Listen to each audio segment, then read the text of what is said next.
The American West take on the Toronto Blue Jays in the American League East. Toronto comes in with a record of 28-22, tied with the New York Yankees for second place in the American League East. They are 3 games back, and of course the Angels 26-20. Let's check out the starting lineup that the Blue Jays will show tonight. And leading things off will be Devon White, the center fielder. Batting second is Roberto Alomar, the second baseman. Hitting third is Paul Molitor, the designated hitter, who's hitting .342 this year. In the 4th spot, Joe Carter, 13 home runs already this season. John Olerud bats 5th. He's the first baseman. Ed Sprague, who hit a big home run to help the Jays beat Oakland yesterday, will be batting 6th. Then it's Darren Jackson, the right fielder. Pat Borders, the catcher. And Domingo Cedeno is the shortstop, batting 9th. And on the mound for California is John Farrell. Yeah, John Farrell sat out the last couple of seasons because of elbow surgery, and this year he's coming back. His ERA's in the 5s. He's still trying to find his rhythm of a couple of years ago, but basically he's a sinker slider type guy. Has a good moving fastball, likes to run it in on right-handers' fist, and he has come up with a changeup which he's using a lot more this year. And I would imagine, Fred, he has to relearn how to pitch. I mean, after 2 years off, he had some rough beginnings in the month of April, but his last 3 games he has pitched well.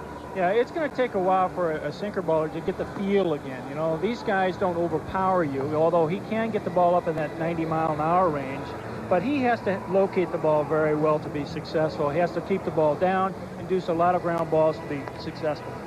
For John Farrell, his last really good years were with the Cleveland Indians in 1988 and 89. and 88 he went 14-10 at a .424 earned run average. 89, 9 wins, 14 losses with an ERA of 3.63. Then the arm difficulties, and you see that excellent crowd here at Anaheim Stadium, and they expect very good crowd, nearly 100,000 for this 3-game series with the Toronto Blue Jays, the defending world champions. It is rather muggy here as there is an overcast sky. Defensively, Fred, you can take a look at what John Farrell will have behind him. Yeah, the Angels have played very well defensively this year, but a couple of guys to look for tonight are J.T. Snow at first base, who was hot as a pistol in April and has cooled off dramatically in May, and Tim Salmon in right field, who's kind of picked up the slack for Snow's offensive woes here in May. He's hot, so they're ham and egging it pretty well together. And Myers, who is John Farrell's personal catcher, will be behind home plate. John Orton, though, is out with a sore shoulder, but Buck Rogers hopes to get him back when they head out on the road next week. Well, here we go, and to lead things off, Devon White. He's a center fielder, and his numbers are outstanding. .320 with an on-base percentage of .364. And he is a former California Angel, and he goes after the first pitch, and J.T. Snow is right there and beats him back to the bag. 1 out.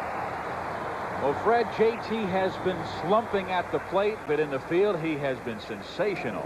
That's what you like to see again for your young players. Even if they're having trouble at the plate, don't carry it into the field. Makes a nice play. Devon White jumping on the first sinker that he sees and hits a rope, but J.T. made a nice play. I mean, when you come up and you play 2 months of the season and they start comparing your glove with that of Wes Parker and Don Mattingly, I mean, they absolutely think this guy is going to win some gold gloves over at first base. Batting second is Roberto Alomar. White, Alomar, Molitor here in the first inning. Toronto beat up the Oakland A's yesterday 13-11 in a very ugly 3-hour and 45-minute affair, but the Jays survived. Counts 2 balls, no strikes to Robbie Alomar.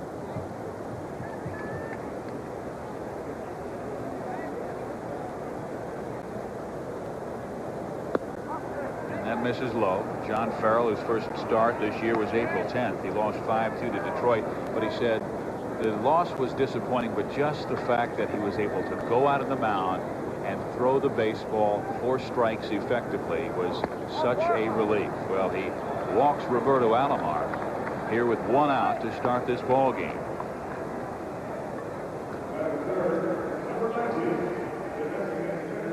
There's Cito Gaston. 49 years old, won the World Championship last year, and Fred, for years they were making it to the ALCS and even to the World Series, but Cito was taking so much criticism. He's taken a lot of heat, but you can't argue with his success. You know, He's won every time he's been out there. They either win the division, or they're second, or they win the World Series, and he's still taking heat. I mean, what does the guy have to do? Well, his personality is so low-key. He never really sells himself. And here's the fella he got in the offseason, replaced Dave Winfield, who was one of the studs to bring in that World Championship last year, and that's Paul Molitor. Molitor has been their designated hitter, taking over for Winfield. Alomar with very good speed. He has stolen 18 bases this year.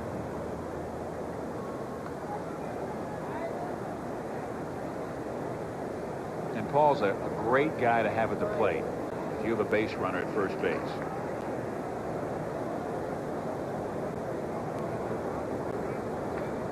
Squares to bunt. Yeah, Molly can really handle the bat. He's a great hit and run guy. He can hit behind the runner. He can pull the ball. He can do anything you want him to do. He's an ideal third place hitter. In Milwaukee, for his 15 years, he had leadoff most of his career. So he knows how to get on base. Again, a little calling card over to first base. And last year with Pat Listas stealing so many bases and Darrell Hamilton in front of them, he gave them opportunities. He is very, very patient at the plate. Alomar with a good lead. He's not going, in the pitch is swung on, fouled off. 1 ball, 1 strike. Well, see, Molly's not afraid to go deep into the count, meaning that he's not afraid to take a couple of pitches, even though maybe he might get a good ball to hit early in the count where a guy can steal a base. He's not afraid to go strike 1, strike 2. He can still handle the bat and successfully hit the ball the other way. And they play him straight away, both on the outfield, on the infield. And Alomar with the lead at first base. He's not going, and Molly took a shot towards right field but fouled it off, and the count goes to 1-2.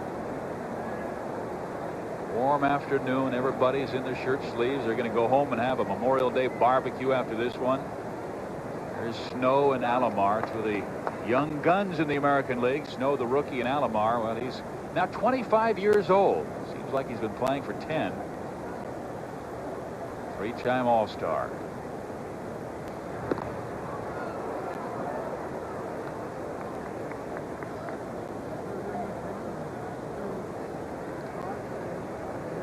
California coming off a 3-game sweep of the Baltimore Orioles. And Farrell ready, the 1-2. Misses away, 2 balls and 2 strikes.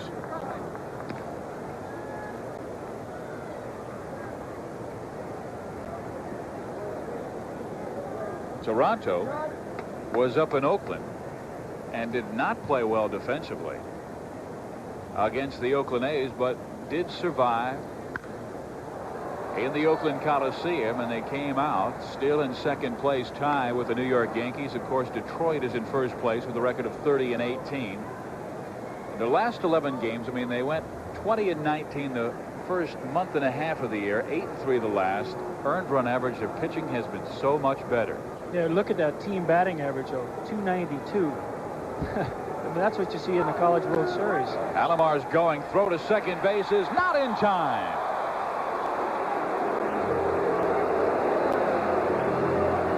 Number 19 for Robbie.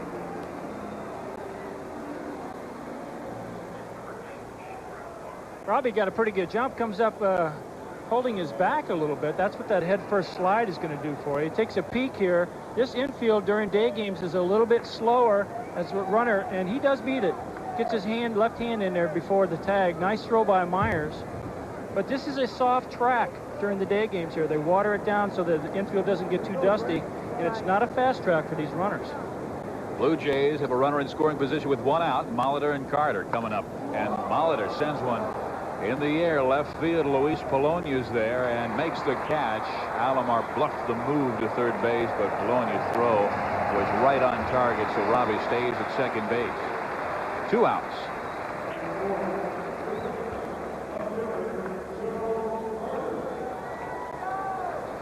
So John Farrell now must face Joe Carter. Here's Polonia making the play. You don't really want to challenge a left fielder with a semi-shallow ball to third base, especially with 2 outs. Ball's right on the bag. Alomar did make him throw the ball, though, and that's what he wanted to do. Maybe the throw gets by him. So here comes Joe Carter, 1 for 6 in yesterday's win, and that was a home run, his 13th of the year off Storm Davis. And he takes strike one. Right now, John Farrell's flirting with danger because he's getting the ball up in the zone a lot. I haven't seen a ball down to the knees yet, so. Where a sinker ball pitcher should be. That's right. It's not a good sign for him early. Farrell's 0-1, and again it stays up, and Carter whacks it foul, but he's in the hole. No balls, 2 strikes. Well, he might survive this inning, but I think you're right. He'll be telling himself in the dugout, get the ball down. A lot of times, John Farrell throws pretty hard. A lot of times, sinker ballers throw a little bit too hard early in the game. They have to tire out a little bit to get the ball to sink. And the 0-2 pitch. Struck him out. Great pitch, fading away from Joe Carter. A 0-0 ball game in the first. Steve Physiak, Fred Lynn back at Anaheim Stadium, a scoreless ball game. Toronto and California. We head to the bottom of the first inning, and let's take a look at those Angel lineups tonight. Leading things off for our skipper Buck Rogers will be the left fielder Luis Polonia. He'll be followed by Chad Curtis, the center fielder, then Tim Salmon, who has been hot, hit a home run yesterday. Chili Davis is the designated hitter, then former Blue Jay Greg Myers. J.T. Snow bats 6th, and Torey Lovello in for rookie Damian Easley. Rene Gonzalez hits 8th, and the shortstop Gary DiSarcina will bat 9th. And on the mound for Toronto, Jack Morris. Yeah, Jack has been struggling of late, and here you see his numbers, and that ERA is astronomical for Jack. In fact, teams are hitting him at a 376 clip. That's just unbelievable. And Jack has just been getting the ball over the middle of the plate a little bit too much, and there you see his innings pitched and hits allowed, 64 hits for 38 innings. That's a ton. It's a ton of hits. And Jack has a good fastball, has lost a little of the zip on it that he used to have. He has a very good forkball, and when he gets in trouble, that forkball tumbles a little bit instead of breaking down sharply. He does have a very good slider and a very, very slow changeup. When you talk about competing, he is not lost at all in that area of his game. And defensively, Fred, we will see behind Jack Morris today. Yeah, the defense for the Toronto Blue Jays has been pretty decent thus far, and a couple of guys that helped out a lot for the offense of the Toronto Blue Jays are John Olerud, leading the league in hitting, and Paul Molitor, the DH for their club, is 2nd in the league in hitting. He's definitely made people forget about Dave Winfield.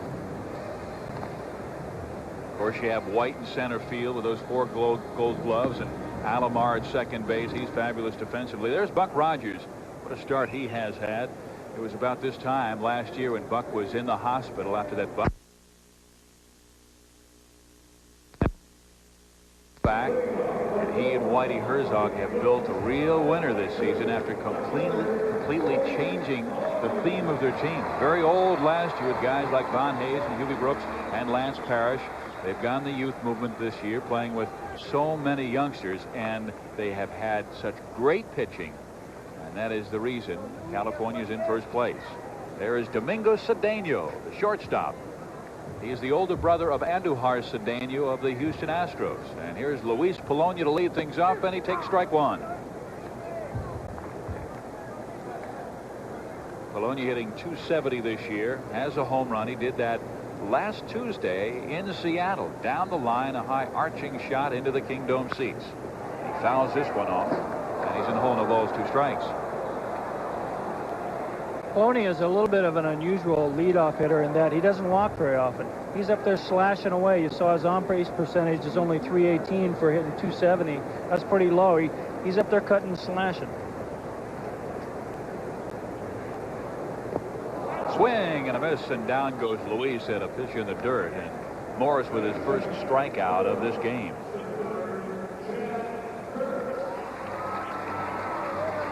This is what Morris can make you do when he has his good forkball. That ball goes down into the dirt. It looks like it's going to be a fastball strike, and all of a sudden, whoop, it's a forkball in the dirt, and hitters can't lay off.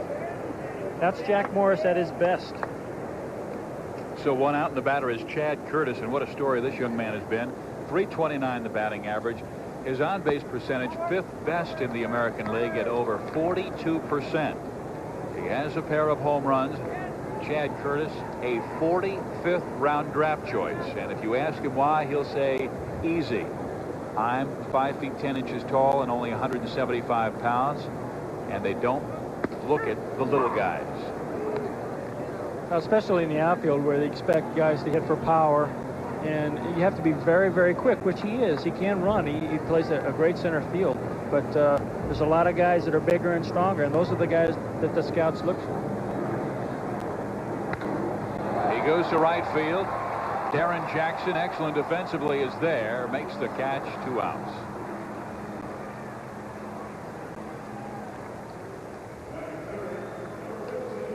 Clouds have broken away. It was completely overcast about a half hour, 45 minutes ago, and that was holding the humidity in here. And Fred, you played here. When it is it's an afternoon ball game, that ball will really carry much better than it does in the evening. Yeah, you just have to hit it well today, and it will go out. The ball carries here extremely well during the daytime. A little emphasis on the extremely.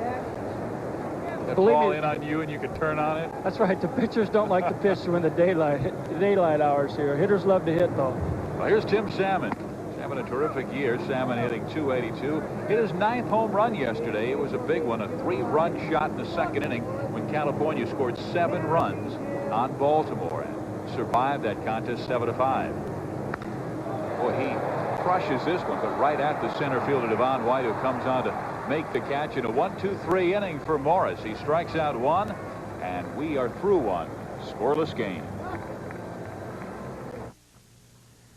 Chris Myers here in our studios. Good to have you with us on Memorial Day. We'll be keeping an eye on all the other activity here in Oakland. Cal Ripken to Kevin Seitzer. They got Brady Anderson in a rundown, but Seitzer throws it away. His 3rd error in the last 2 games. Anderson comes around to score, and Mike Mussina and the O's have the 1-0 lead. Let's go back to Steve Physiak and Fred Lynn.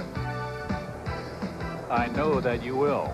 Always good to hear. Chris Myers. It's a scoreless ball game. Toronto and California. And John Farrell will face John Olerud, one of the top hitters in the American League, hitting .391. He has just been mashing it. Leads the American League in hitting. They always thought he would be a 300-plus hitter, 20 home runs and 100 RBIs, and he mashes this one deep to right field. Back goes Salmon. It is way out of here.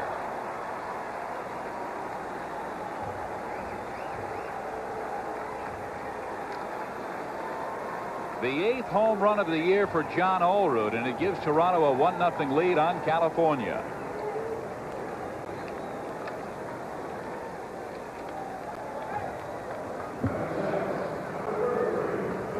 Love those day games. That ball actually had a little bit of sink to it, but when you're facing guys hitting .390, he can hit all kinds of pitches. Hits it well, you know, but the ball didn't really jump off his bat, but it carried very well. Farrell comes back to throw ball 1 to Ed Sprague.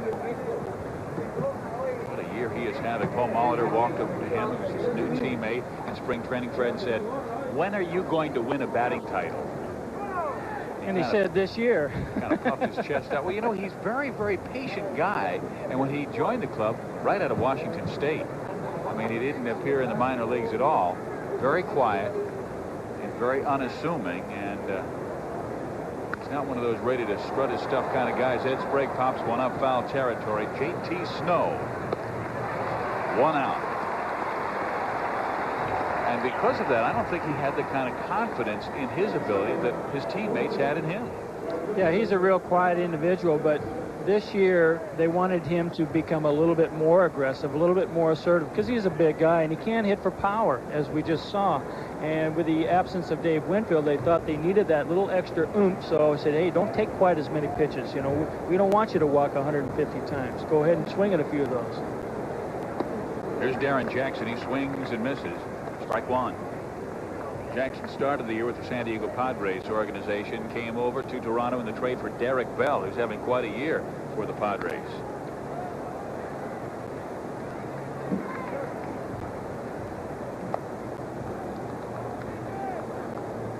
Jackson hitting .233 with 4 home runs, hit his 4th on Saturday. And there's Olerud, who just hit his 8th to give the Jays a 1-0 lead.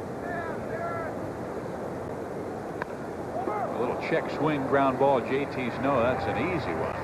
J.T. in 2 outs. It's check out the American League East. Detroit on top in the East. Their hitting has been absolutely amazing. They have a record of 30-18. Then it's Toronto and New York tied for second place. Boston continues to pitch well. They're the best pitching team in the American League. Milwaukee, Baltimore, and Cleveland. Who was your pick to start the year, Fred? Well, I'm sorry to say it was Baltimore. Me too. I'm not going to Vegas anytime soon. I really thought the Orioles had everything. I did too.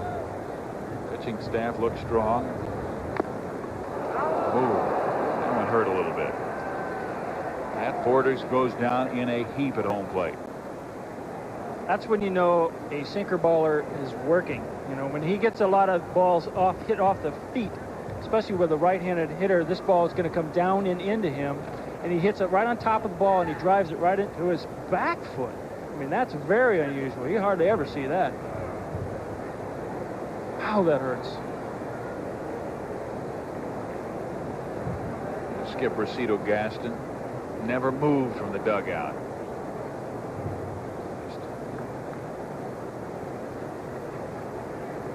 Here's the 1-1 pitch, and it just misses away, and it's 2 balls and a strike to Pat Borders.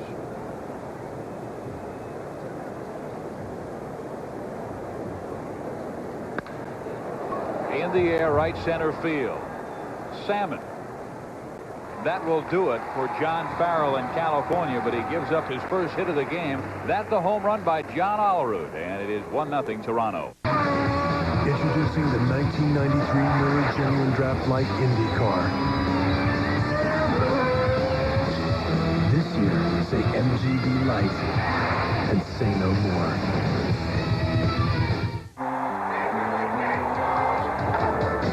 Can anyone stop the red-hot Phillies? The Reds will give it a shot tonight. All the ball on ESPN. Jack Morris ready for his second inning of work. 1-0. Toronto has the lead on John Olerud's 8th home run of the year, and Morris here in the second will face Chili Davis, Greg Myers, and JT Snow.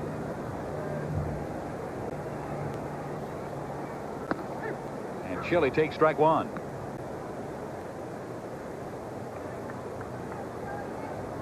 Davis with a batting average that is not where he would like to see it. At .216, he hit .288 last year with Minnesota.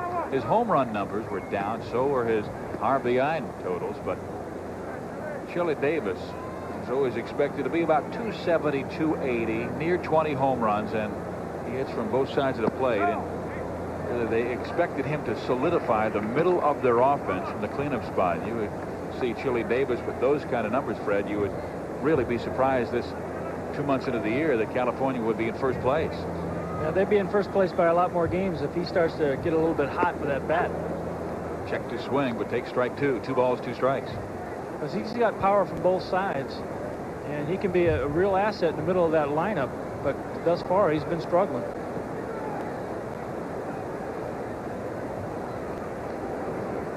High, 3 balls and 2 strikes.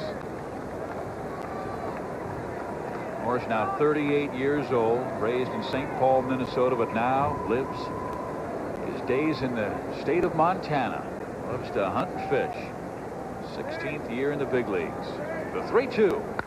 Hit hard, right field, base hit.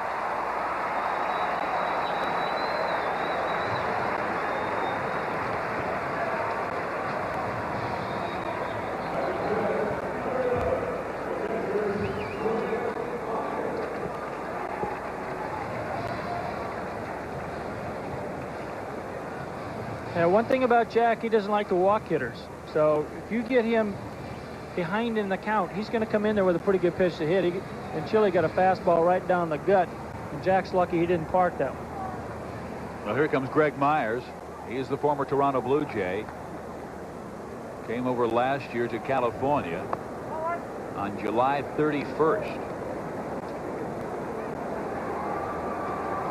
That was after Lance Parrish had been released and later picked up by the Seattle Mariners, but Myers and John Orton have received much of the work, but Orton is now down with a bad shoulder, so Myers is sharing that responsibility with Ron Tingley. And Myers with a ground ball. Looks like 2. There's 1. And dug out nicely by John Olerud for the double play.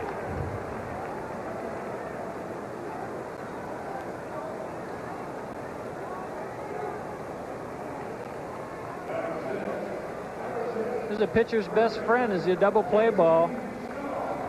Morris entices Myers to hit a ground ball, and Cedeno gets rid of this ball really quickly to Alomar, and once you give it to Alomar, it's all over. Although he does bounce it, Olerud makes a nice dig at first. Cito's got the same expression, no matter what the situation.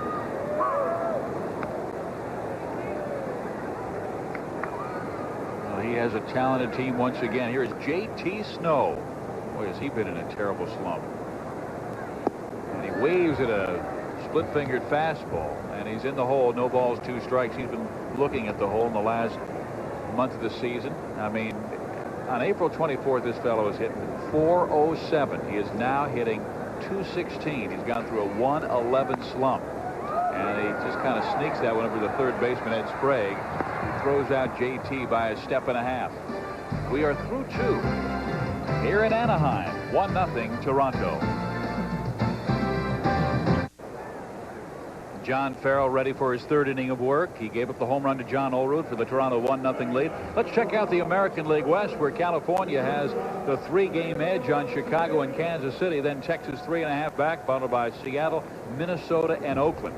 And there were many, as we talked about in pregame, who expected California to be at the bottom of that list. Here is Domingo Cedeno. What a game he had yesterday. His first 4 RBI game of his very young career. And Toronto's 2-run win over the Oakland A's. Ooh, he came right inside, and I think it hit Cedeno's hand. And they're saying it's a foul ball. Well, it doesn't hurt so much now. Domingo was in pain for a while, and then as soon as the umpire said, no, it didn't hurt, it hit the bat, here comes Cito Gaston. That's always a tough call for an umpire, because you can't see it, but he hears it. You know, if he hears it hit the bat, he's going to call it a foul ball, irregardless if it hits your finger beforehand or not. He's going to try to, I don't know if he's going to slap this ball, or it looked like it hit the knob of the bat before it hit any kind of hand. Fred, it looked like both of his hands were off the bat. It sure did. As it was approaching home plate. Maybe it hit the knob of the bat, and the bat hit him in the chest. There you go. There you go. So Farrell will try it again with Cedeno. There's a ground ball, second base, Lobello, and he throws out Domingo Cedeno. 1 out. See if we can hear it this time, Fred. Ouch. I can hear an ouch. You know, but it was interesting how less the pain was when he realized the ball was called. That's right. Now he knows he has to hit again. He said, well, I better quit acting. That's right. It's a nice try, though. Got to save my best stuff when I can try and convince the umpire, rather when he has already made the decision. We head back to the top of the lineup, and that's Devon White. 0 for 1, grounded out to first baseman J.T. Snow, who retired him on an excellent play. 1 ball, 1 strike. John Farrell was expected to start this year down in the minor leagues. They expected him to get his work in down in AAA and then maybe get the call up. We talked about him missing the last 2-3 years with elbow problems. He was in the disabled list 5 times during that span. And they really anticipated Russ Springer to be in the rotation. He's down in AAA, and Buck Rogers was saying, hey, I thought it was going to be Langston, Finley, and then Russ Springer. Springer was well off in spring training, and Scott Sanderson was outstanding. He became the 3rd starter, and Buck Rogers said Sanderson's my man, and he has given him 7 wins and 9 decisions. And a swing and a miss by a White. Strikeout number 2 for John Farrell. Here's a case where you think he's going to throw a sinker, and he throws the ball up, even though you think of a sinker baller not throwing very hard. When Farrell gets the ball up, he can throw it by you. You can't think of him as just an exclusively a sinker baller. And And there's strike one to Robbie Alomar.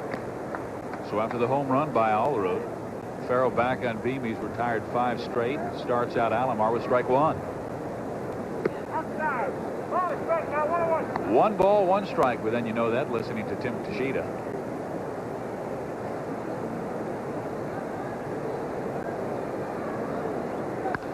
Alomar fouls it out of play. Fred, how much has California surprised you this year? Well, you never can really tell how rookies are going to do. You just don't know. So in the scouting, there's a scouting report right there of Bobby Knopp. You just don't know how to predict what they're going to do. Alomar pops it up. Lovello calls everybody off, makes the catch, and Farrell gets the Blue Jays 1-2-3 here in the third. It's 1-0 Toronto. The Blue Jays have the lead on John Olerud's home run, and here we go. Bottom 3, it'll be Torey Lovello, Rene Gonzalez, and Gary DiSarcina.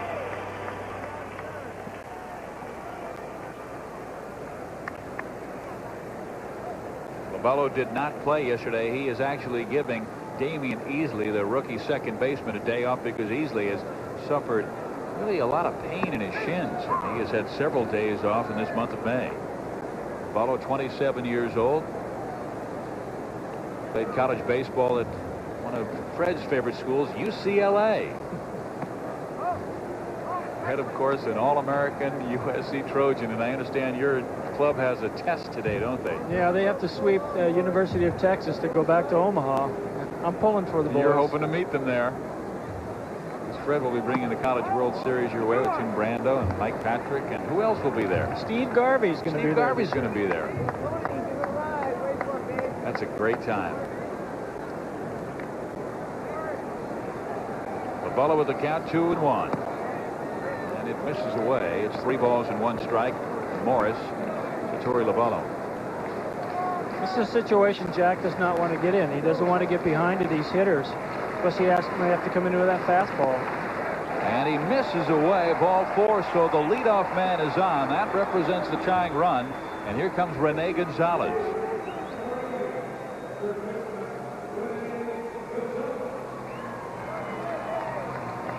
Morris is coming off his worst outing of the year. Last start, he tied a season high for earned runs allowed as the Brewers beat him 8-1 at the Sky Dome. 4 innings of work, and that pushed his earned run average to 10.24. Here comes Rene Gonzalez.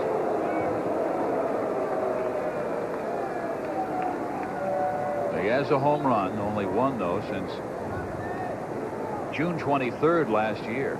And the runner goes, and he had a great jump. There's the throw to second base, not nearly in time. Fred Lovello had a good 8-foot lead and then just started running as Morris was very, very slow in bringing it to home plate. Yeah, Jack is notoriously slow to the plate, and he really doesn't pay that much attention to runners. And Lovello had this one stolen standing up just about. I mean, Jack didn't even think about throwing to first base. So, Torey, I played with him. I know he's slow. He can't run, but Jack is so slow and deliberate to the plate that even you could probably steal second. Even me. Well, Torrey's in scoring position for Buck Rogers. That's one thing that Whitey Herzog and Buck have done this year. They have gone with a very aggressive style. A club that was last in the American League in runs scored last year at just 3.5 a game is averaging 1 more run per game this season. And Gonzalez fouls it off. Well, I'm sure it's Buck Rogers' game plan today to run every time they get on base, because Jack is slow to the plate and Borders is not known for his arm strength either throwing the ball. So with that combination, I would think that every time anybody that can run at all is going to be running today.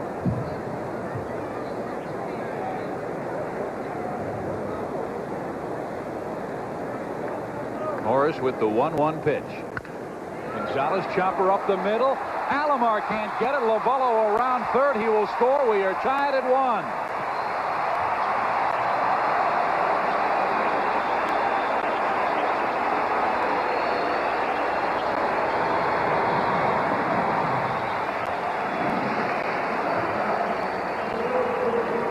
It's nice piece of hitting by Gonzo. All he's trying to do is hit the ball to the right side to advance Torey Lovello to third base with less than 2 outs.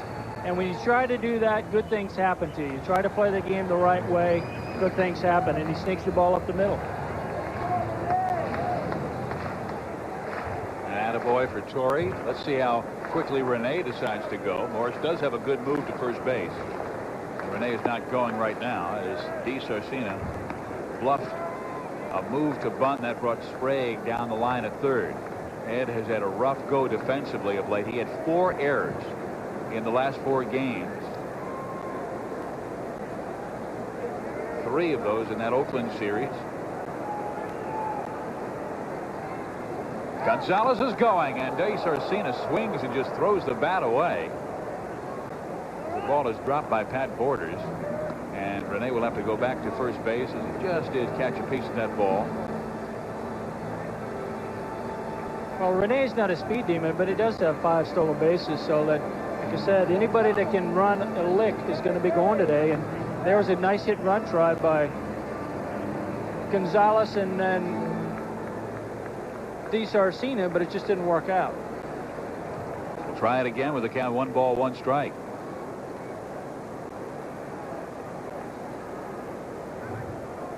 And we talked about his move. He was 3rd last year in the American League in runners caught stealing, and it was mainly because of his move to first base. As Fred said, he is extremely slow home. That high leg kick. Gonzalez going. The pitch, a little chopper. Sprague knocks it down. Only play is first, and they get the man there.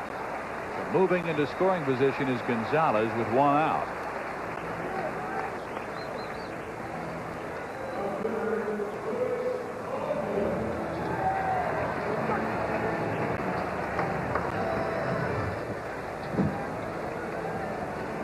A 1-1 ball game in the 3rd inning at Anaheim, California and Toronto. And we head back to the top of the order, and Luis Polonia, who struck out swinging on 3 pitches against Jack Morris to start this game.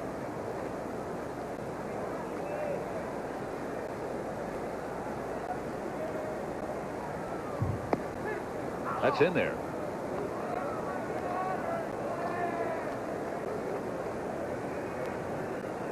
Luis now 28 years old, from the Dominican Republic.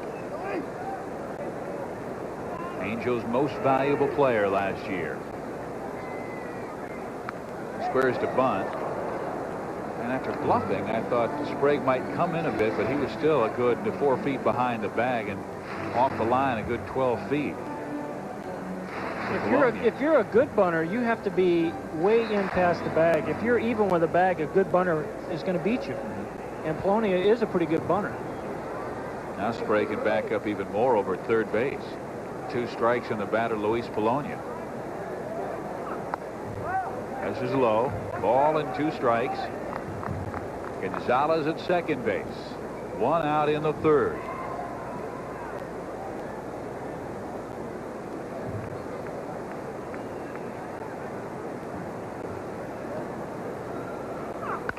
And he pounds it back up the middle. Alomar backhands. That may save a run as Gonzalez went wide of third but came back. Runners at the corners, only 1 out.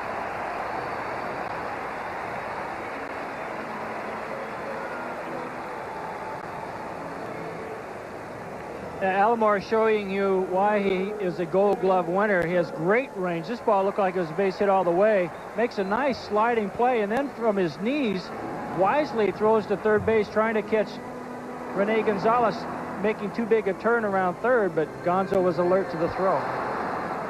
That's pretty good base running there. Ken Maka. Right away, as soon as he saw Alomar glove the baseball, he said, Rene, back to third, back to third.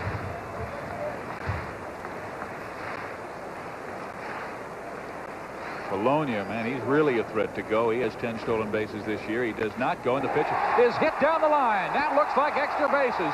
Gonzalez will score easily. Polonia's around third, and he's coming home. It's 3-1 California.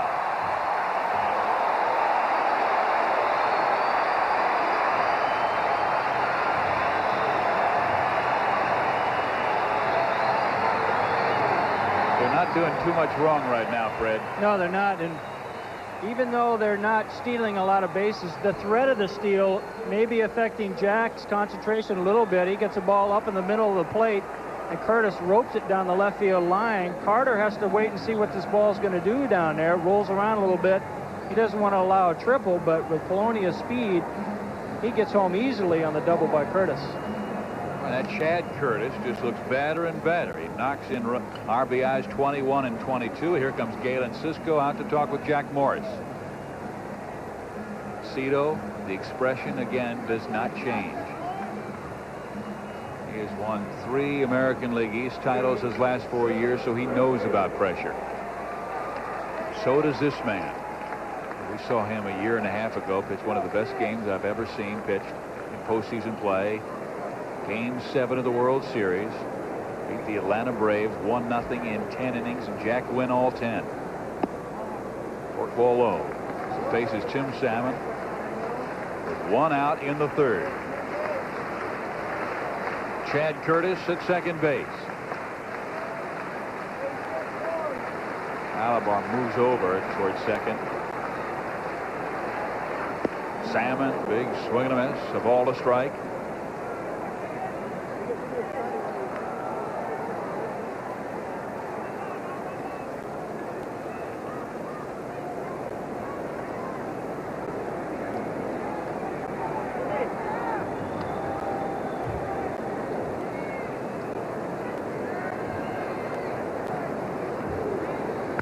And Tim Salmon rockets one to Sprague, but he grabs it on one hop. Throws out Salmon, 2 out.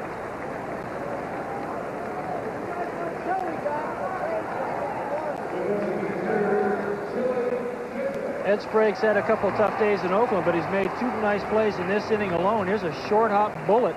That's why they call it the hot corner. Has plenty of time to throw out Salmon, but that ball was a bullet.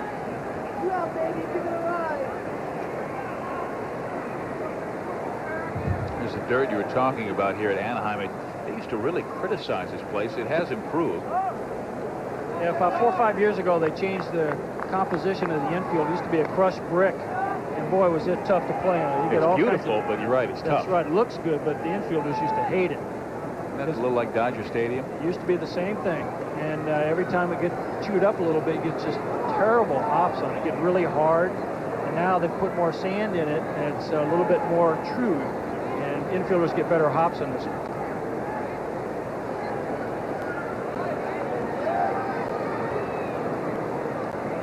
Chili Davis with the count, 1 ball, no strikes. He singled the right field his first time up. Angels want more. Curtis at second base and 2 outs, and Chili fouls it off. Coming your way tomorrow night on ESPN, we have the Baltimore Orioles and Cal Ripken Jr. at Oakland Coliseum against Ricky Henderson and the Oakland A's. That begins at 7:30 on the West Coast, 10:30 Eastern Time. Game 1, Stanley Cup Finals, the LA Kings and the Montreal Canadiens in this area really hopping about the way their Kings have played. Wayne Gretzky, what a final games he had. Man, he was sensational. The 1-1 in there. A ball, 2 strikes to Chile.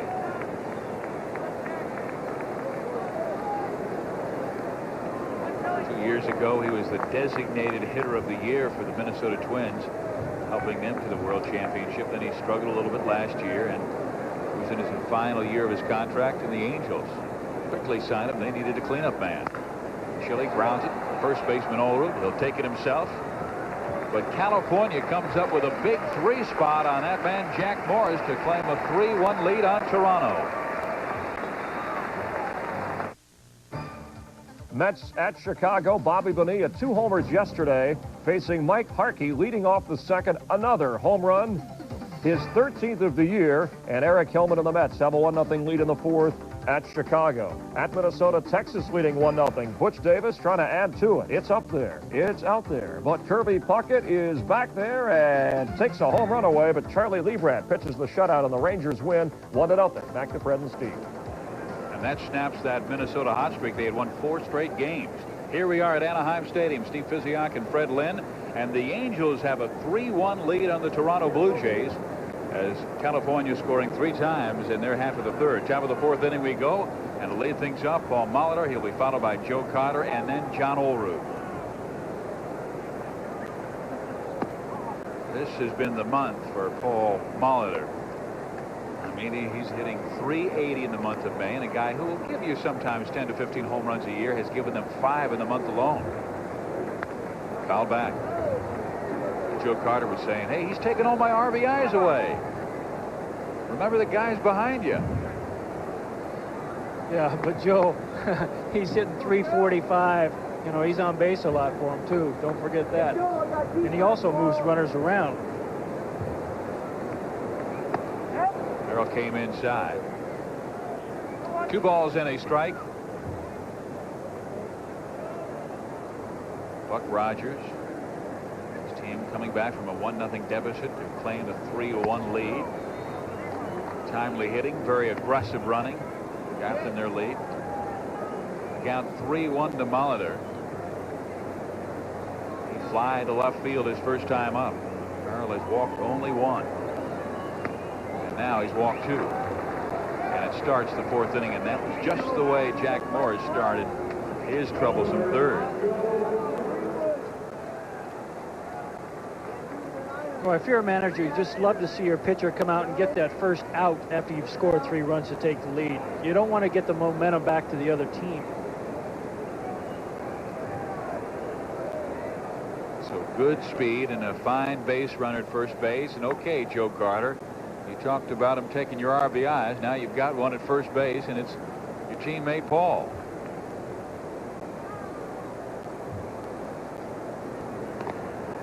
Right, he was talking about that and true appreciation, because Joe hit 3rd last year and Dave Winfield hit behind him, and they had to flip-flop. Carter still has 41 RBIs, so he's not complaining that much, and he spanks this one hard down the left field side for a strike.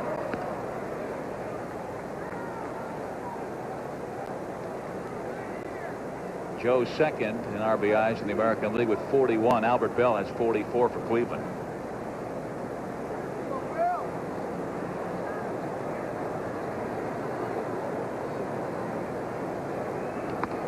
High ball and a strike. Carter, really one of the nicest people you'll find in the game. He's from Oklahoma City, went to Wichita State. He went to the College World Series. Matter of fact, he was college baseball's player of the year back in 1981. Molitor doesn't go, and Joe lets it stray outside. Comes from a wonderful family. Is very athletic family. Joe's dad was one of the best bowlers, I understand, in all of Oklahoma City. His mom, Ethelina, was a top basketball player, and he has 3 sisters, all who ride in the rodeo. And I guess one of the sisters, he bought a $10,000 rodeo horse in the off-season, and she's winning all kinds of trophies. Here's the 2-1. In the air down the right field line, and J.T. Snow will give way to the second baseman Loballo, and he makes the catch, 1 out.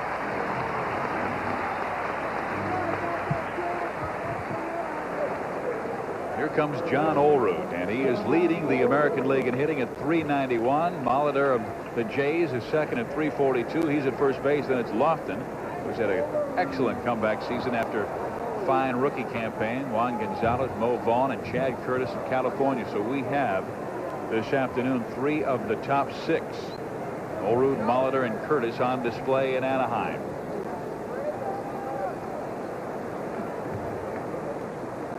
John went deep his first time. If he does that here, we'll have a tie game of 3.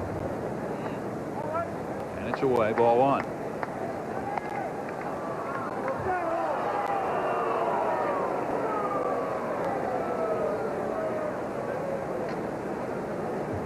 He is a good-looking hitter.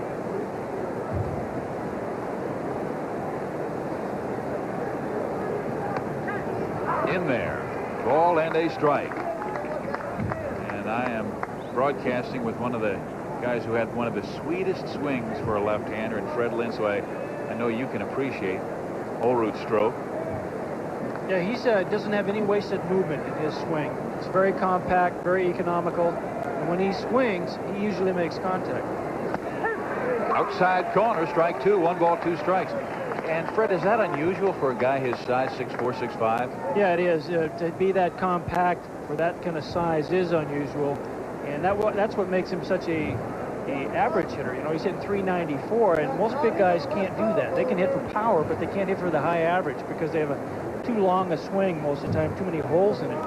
But right now, this young man doesn't have too many holes in his swing. It's low, and the count's 2 balls and 2 strikes. Plus, he's very patient. And notice he didn't swing at those first two sinkers from John Farrell that were caught the outside corner. A lot of young guys would wail away at anything that they see, but he wants a ball that he can handle. And until he gets it, he's not going to swing. Well, he hits that one deep to right field. Salmon going back. Olerud with back-to-back home runs.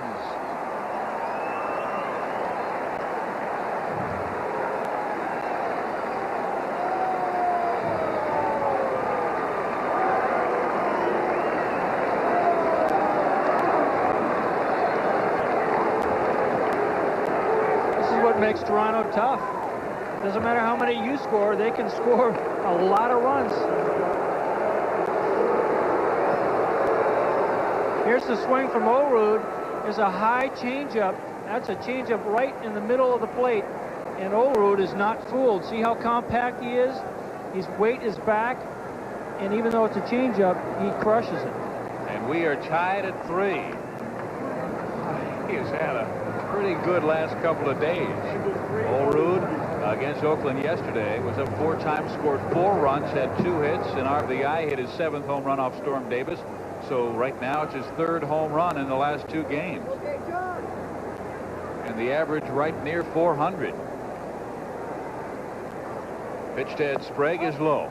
A ball, a strike. It's very tough to fool a hitter who's very compact because he doesn't lunge at the ball, doesn't jump at the ball. And I don't think a changeup with 2 strikes is a particularly good pitch anyway because hitters are looking for it. You know, changeups early in the count when you're behind as a pitcher are good pitches, but when you're ahead of the hitter, he's alerted to something different, at a little off speed. He's alerted to the fact he's guarding the plate. He's not going to take as big a swing anyway.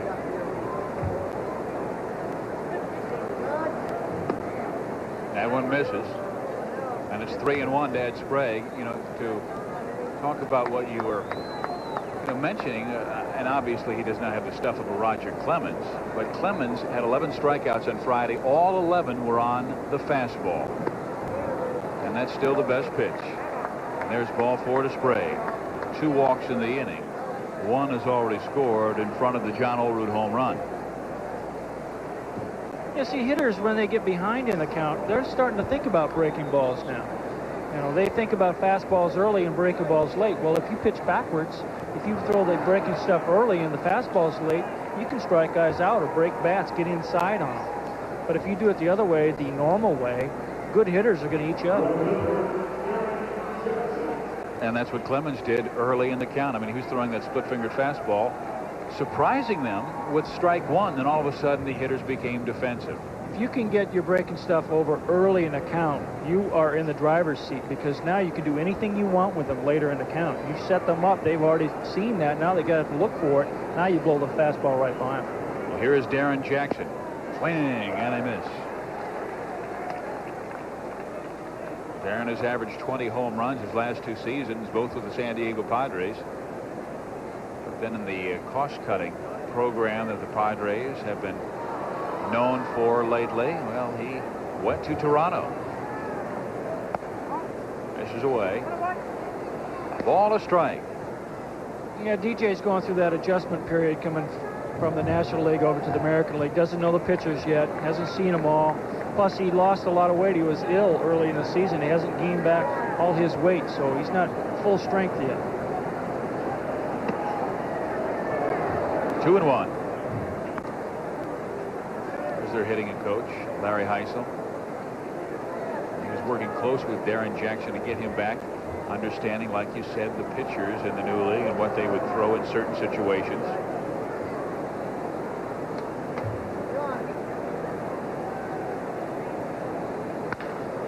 Hits it hard. Rene Gonzalez. They've got 1 on to first. Double play.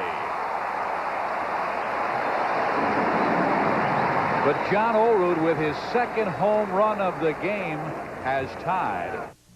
This is your world.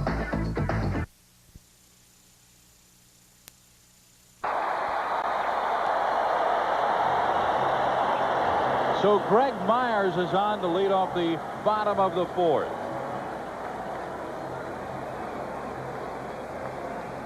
Well, you work on this play all spring training. Pitchers and infielders, they work on this play to death all spring. Olerud makes a nice backhand stab, kind of an in-between hop. Then he kind of, the ball sticks in his fingers a little bit, and Jack can't get it. Jack's a good fielder, too, so that had to be a bad throw for Jack not to be able to handle it. And I'm not sure if he was guiding him, leading him. Don't you just kind of toss it to the bag? Yeah, you try to get it to the bag, exactly. But in that case, that's a pretty long throw to underhand it. You might want to turn to the side, give him a little flip. Sidearm flip, get the ball on a line to Jack. It's a little easier to see. But the ball looked like it hung up on his fingertips. A 3-3 ball game. J.T. Snow is the batter, and already it's strike one. I'm not even sure if he's seen a pitch yet. It's strike one, and he hammers one. And left field for a base hit. And an enormous weight comes off the shoulders of J.T. Snow. And I know it's just for the moment, but this fella has been working so hard in batting practice, coming out early, taking extra hitting. He finally gets a knock. And he's at first base with nobody out. Williams jumps up in that Toronto bullpen. Here's the pitch to Snow, and it's a ball up in the zone, and Jack right now is getting the ball up and out over the plate. It's not a good combination, and JT pokes it into the left field.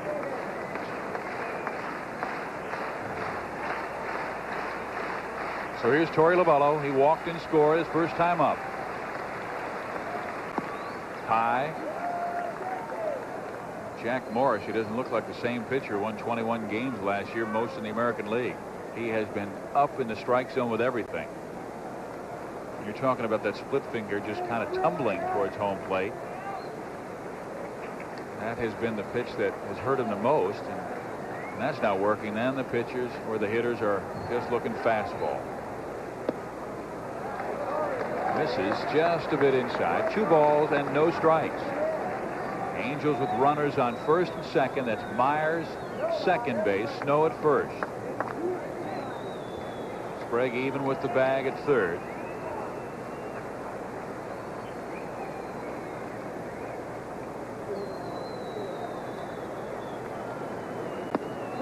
Whew.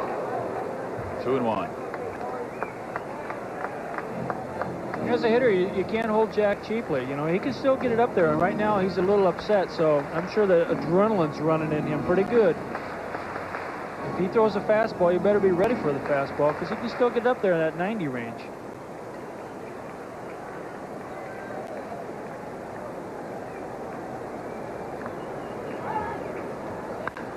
Lovullo pops it up. Alomar has to shade his eyes to battle the sun. He makes the catch and 1 out. Got a great showcase coming your way on ESPN tomorrow night. The NHL Stanley Cup Finals, the LA Kings and Montreal Canadiens. Game 1, 7:30 Eastern, 4:30 in the West Coast. Game 1 of the 7-game series. Gretzky, who was marvelous in Game 6 and 7 for the Kings, and Waugh for the Canadiens. All comes your way on the Total Sports Network.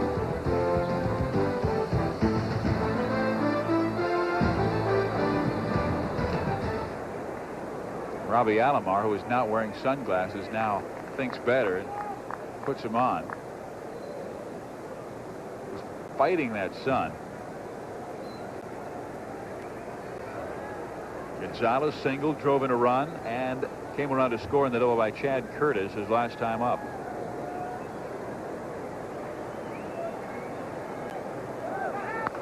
Tries to go to right field and fouls it off. They sent both runners that time.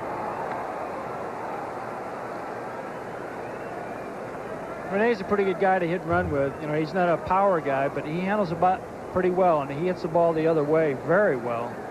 Good man in this situation, hit a little hit and running. And that's a sunglass suitcase. Yeah, Robbie must not have seen his, because how could you not take sunglasses out? There's not a cloud in the sky right now. I've never been able to understand that. A ball, a strike.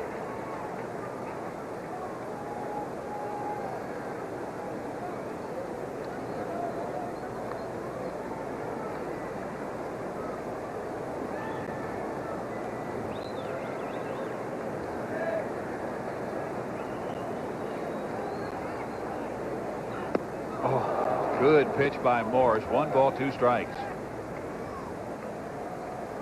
Jack has a pretty good slider today. The only problem is that he can't locate his fastball to set up his other pitches. Every time he throws a fastball, it's out over the middle of the plate, and they're hammering it. And if he doesn't get his slider over consistently, they just sit on the fastball. Gonzalez, a little more defensive hitter this time. He swings, goes the right side, base hit. Rounding third, coming home is Greg Myers. Going to third is J.T. Snow. He's in there. It's 4-3 California.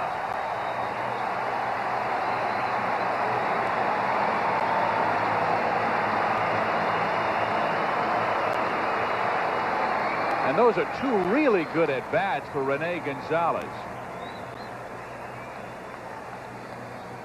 Yeah, he's just trying to put the bat on the ball, and like we suggested, he does go the other way very well. Here he is, inside out. Nice swing by Gonzo. Pokes the ball into right field. Now, on this play, I thought DJ was coming home. I'm not quite sure why he decided to go to third on this play, because he had just as good a shot at getting the guy at the plate as he did at third base. But that's a decision that he made, albeit the wrong one in that situation. But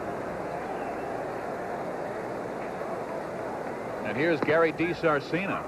Now runners at second and third base. Only 1 out. And Jack Morris again being bombed. Woody Williams is warming down the Toronto bullpen. Ground ball. Sprague knocks it down. He's coming home. They've got him in a rundown. Now it's Gonzalez's job to get to third base. He does that. Snow is tagged out, and having to stay at first is DiSarcina.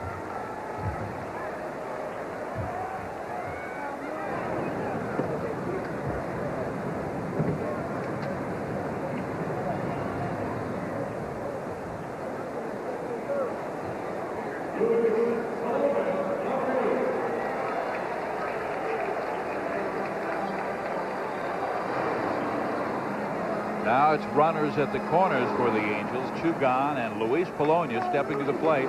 Now Sprague does come in a bit at third.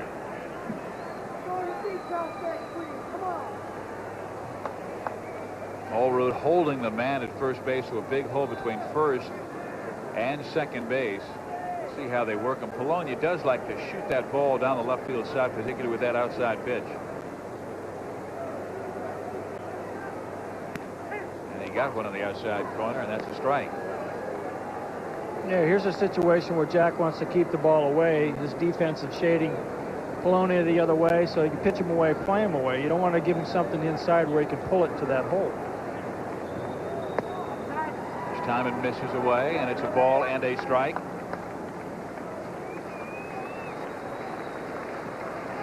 Carter is shallow and left.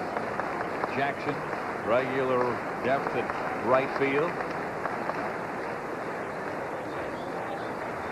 And the 1-1 pitch. He chops it to first. Allroad knocks it down, underhands to Morris, and he just does get there in time to make the out. But California comes up with the go-ahead run in the bottom of the 4th to take a 4-3 lead on Toronto. 5th inning we go. 4-3 California leading the Toronto Blue Jays, and to lead things off, their catcher Pat Borders. And Borders smokes one deep left. Back goes Polonia, and he says see you later to that one. We're tied again, this time at 4.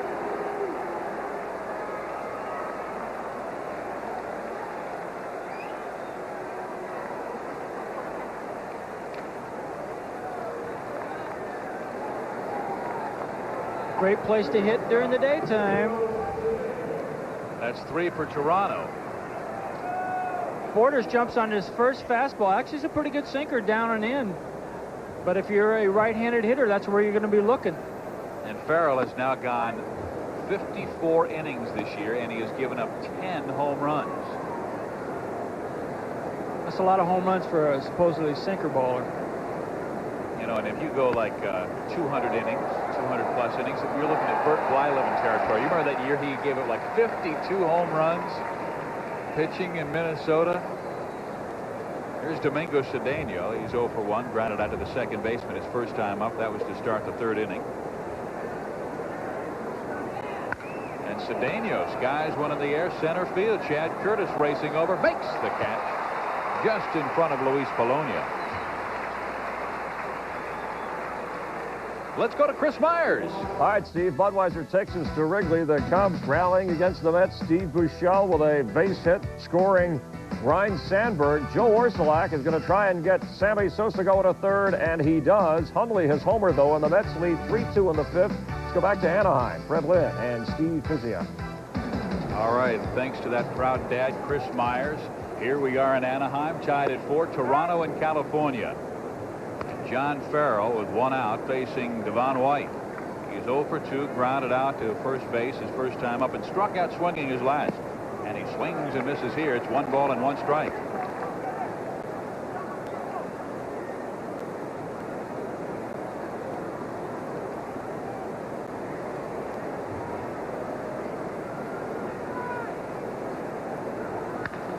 Ground ball off the glove of Gonzalez.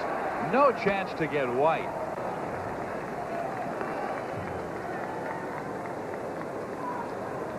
A base hit for White. He's now 1 for 3. Now, Devo takes a sinker the other way. Gonzo was in it, even at the bag, protecting against the bunt. Doesn't have much time to do anything. Makes a pretty good effort, but can't quite come up with it. All right, with 1 out. A steal situation anytime White's at first base, but Robbie Alomar is there. He's a very patient hitter. White has a good lead at first base. He has stolen 12 bases this year and has only been caught 1 time.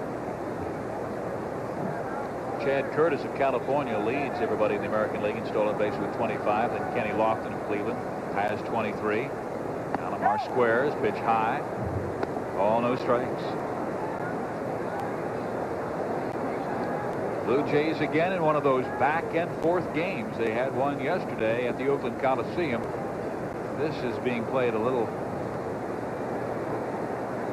more organized fashion. That one yesterday was an ugly one. Bad defense, bad pitching. In Toronto, all you can say is they survived. The hitting coach was the man with a smile on his face after the game with the pitching coach. Ooh. Galen Cisco. Snow holding White.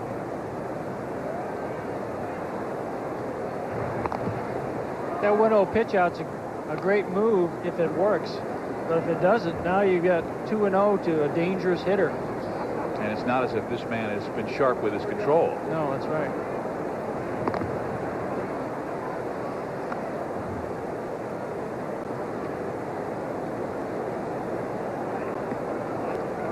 Gaston, 10-year major league career. Milwaukee, San Diego, and Atlanta. Alomar again squares. This time takes a strike. It's 2 balls and 1 strike. Angels have their bullpen working as well with Scott Lewis, right-hander, and Ken Patterson, a southpaw throwing. There's Rich Hacker down at third base giving the signs for Robbie Alomar. And good time to go for White with the count 2-1 and 1 out. Tie game 4-4. White doesn't go, and the pitch is hit in the air, left field, long run, Polonia. He's there, makes the catch.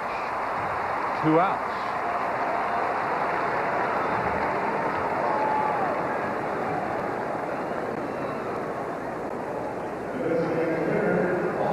And there's the Angels bullpen. Right-hander is Lewis. The fellow you can barely see is Ken Patterson.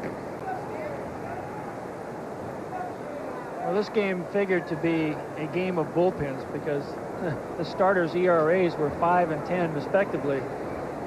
We figured to see the bullpen get into this game at some point. And really, they needed innings from Jack Morris for Toronto today after giving up 11 runs with 5 pitchers going to the mound yesterday in Oakland. And Morris has been known to do just that throughout his career. Give his team 7, 8 solid innings. Here's Paul Molitor. 0 for 1. He walked his last time and scored on the home run by John Olerud.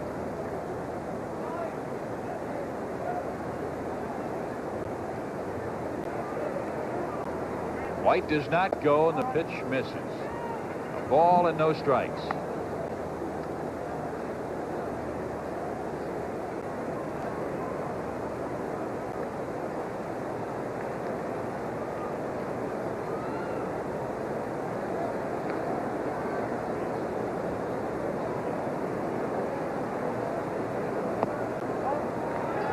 Again, misses. 2 balls and no strikes.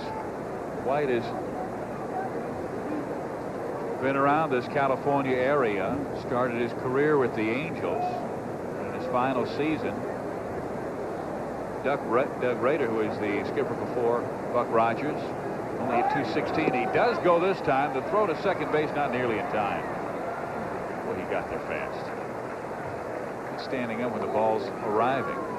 I don't think Myers, if he just would have run down there and put the ball right on the bag, would have gotten him.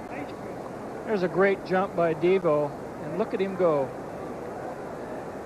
Even when he's slowing down, boy, that's a great thing to have that kind of speed. And now Molitor has to count his way. 3 balls, no strikes. Farrell steps off. I mean, sure, first base is open, but do you want to pitch to Joe Carter or Paul Molitor?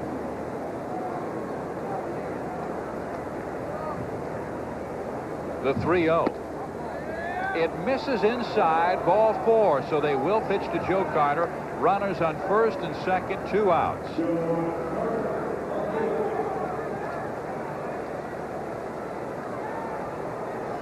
We on ESPN have the French Open coming away early tomorrow morning at 6 o'clock here on the West Coast, at 9 on the East Coast. Among tomorrow's matches, Steffi Graf and Jennifer Capriati and Mary Jo Fernandez and Gabriela Sabatini. That's here on ESPN. The French Open Tennis Championship. Curl to Carter, strike 1.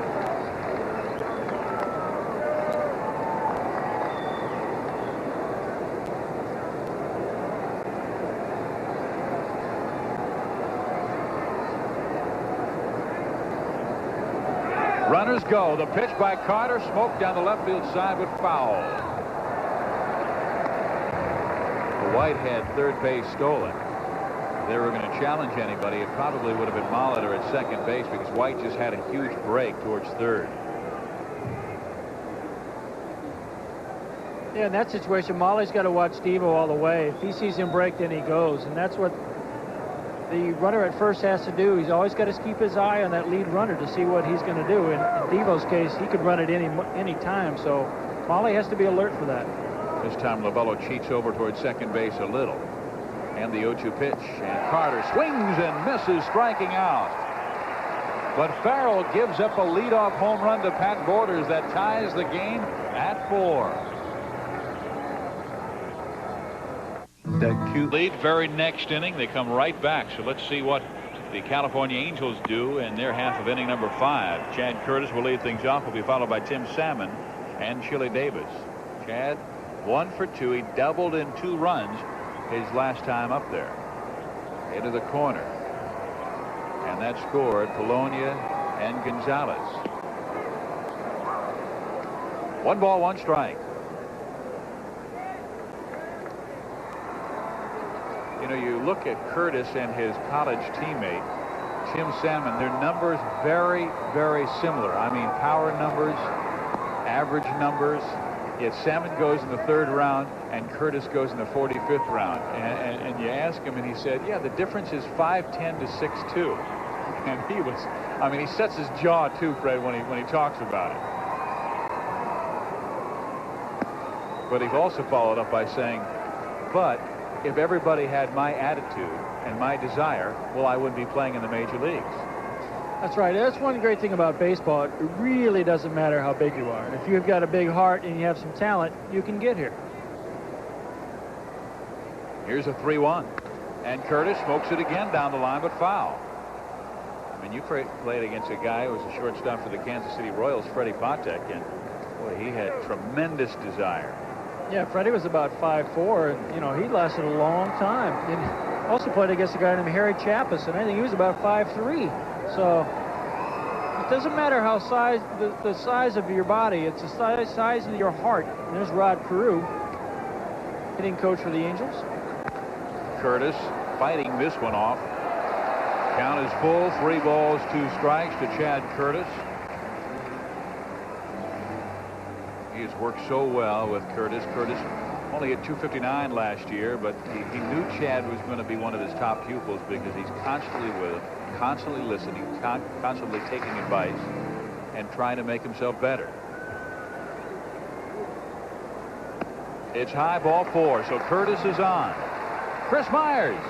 Steve Budweiser takes us to Wrigley. 5th inning, you see the situation. Bases loaded. Harkey to Howard Johnson. And Hojo delivers.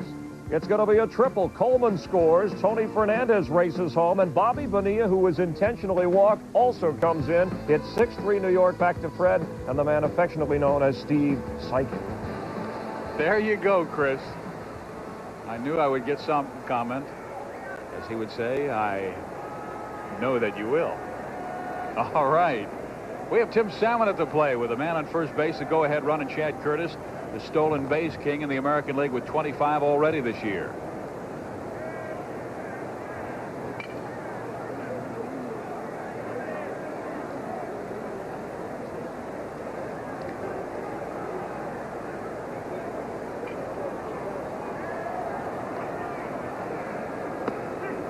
In there for a strike.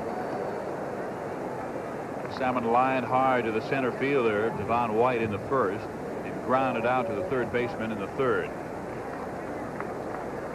Fred, you talk to scouts around the major leagues, and they absolutely love this kid Salmon. 6'2", 215, very strong swing, and a fine defensive outfielder. Yeah, he's one of the best arms in right field in the American League, and he's a complete player. You know, he just doesn't hit home runs. He hits for average. He can do a lot of things to help this ball club, and has been doing them. And he's come up with clutch hits this year. I mean, you talk about the home runs. I know you were talking about the David Cohn home run. He beat Roger Clemens here at Anaheim. He beat Jim Abbott later that week and the New York Yankees. It seems like every time he has come up with a big hit, it has been at a clutch time, and we have one of those again. And he takes strike 2, a ball, 2 strikes. Yeah, that's where sometimes stats can be deceiving, in that you can pile up a lot of numbers in this game, but sometimes they really don't help your team that much. I like to see guys who do it when you need it. You know, when you're behind or when you're tied, what do they do then? You know, if you make the score 8-2 with another home run, great, but it really doesn't help the team that much. Here is the 1-2. Curtis goes, and Salmon fouls it off. You know, Barry Bonds is having that type of season for San Francisco. 10 of his 14 home runs this year have either tied the game or given them the lead. And yesterday they were down to Tom Glavine, Atlanta, and Bonds in the late innings. It's a 3-run bomb to win the game. Yeah, and I think that's a worthwhile stat. You know, what do you do with your team down a run, tied, or up a run? You know, I think that's a good stat. But some of these other things that you come up with, you know, what do they do at daylight at 4:15? You know, who really cares? But those things are relevant. Let's take a look at the American League stolen base leaders. Chad Curtis right on top with 25 stolen bases. And then the guy everybody thought would win the race this year, Kenny Lofton of Cleveland with 23. Robbie Alomar, he still has had a slow offensive start, but with 18 stolen bases. Lance Johnson with 16. Ricky Henderson tied with him. Ricky's been beat up with several leg problems. And White of the Blue Jays.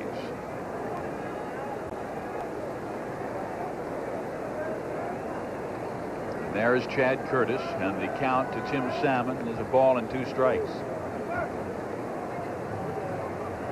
And he's a very aggressive base runner. Buck Rogers working with him early in the season because he thought, yeah, he's very aggressive, very intense, but sometimes he runs himself into mistakes, and that is what we're trying to keep him from.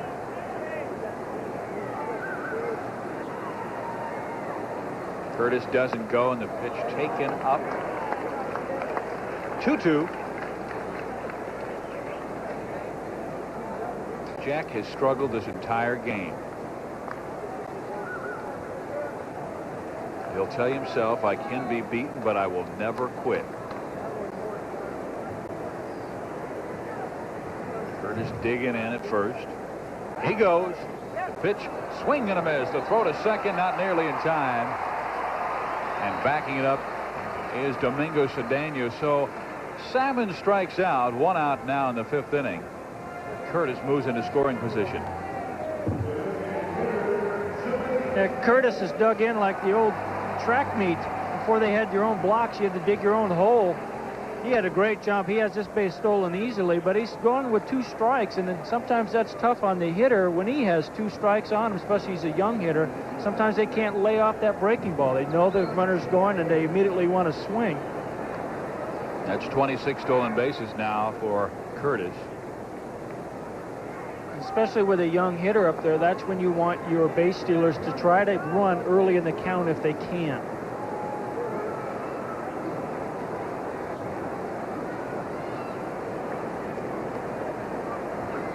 Chili Davis, and he takes a strike. Fred, interesting situation. Second base umpire John Shulock, before the pitch, as Curtis had the lead and before Morris was coming home, he was behind second base and then came in. I'm not sure if he was just in a bad position. Pickoff play at second base, but he does have a better angle now, I will say that. That's the reason he came in, just for that reason. He knows Curtis is a threat to steal third. He wants to get in so that he is not behind the play if there's a pickoff play. He has a better look there. He's looking right at it. Here's the play.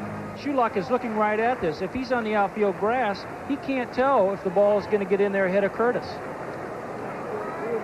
Curtis goes. The pitch swung on and missed. Throw to third.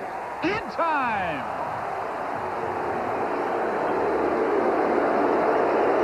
And Buck Rogers comes out of the California dugout.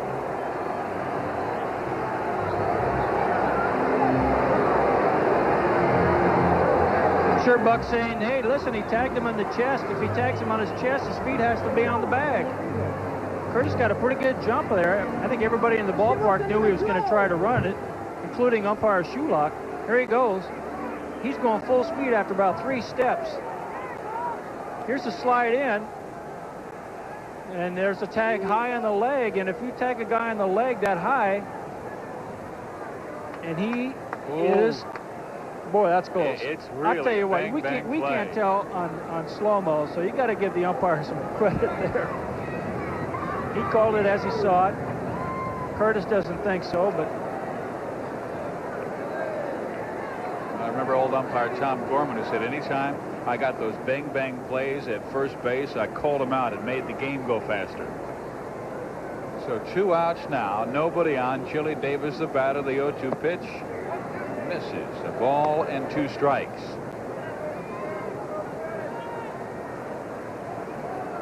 That would coincide with what the major leagues want this year. Shorter games. They're trying to shorten them like 15-20 minutes. Nope, he didn't go around. The count's 2-2.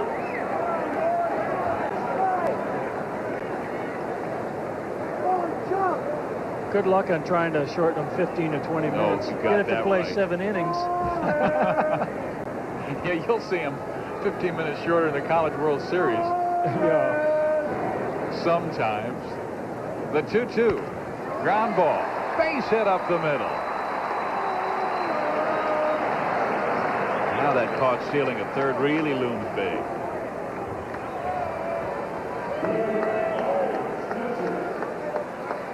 A 4-4 ball game. Bottom of the 5th in Anaheim. And there's Chad Curtis. He's cut down trying to steal third base. And Chile gets another ball down the middle. And even though he's not swinging the bat too well, just about any kind of major league hitter can handle that kind of pitch.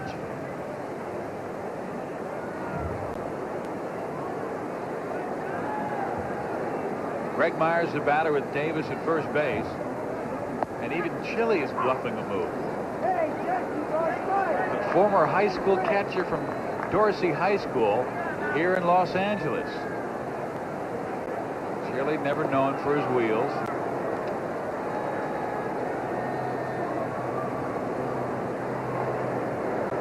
edged his lead to 4 feet now. And Myers pops it up. Third baseman Sprague wants it and has it. So the threat over here for California in the 5th. We go to number 6 here in Anaheim. 4. And if he pulls that one, he's got number 3. Well, he has seen the ball well. Here's Ed Sprague. 0 for 1, popped up and walked.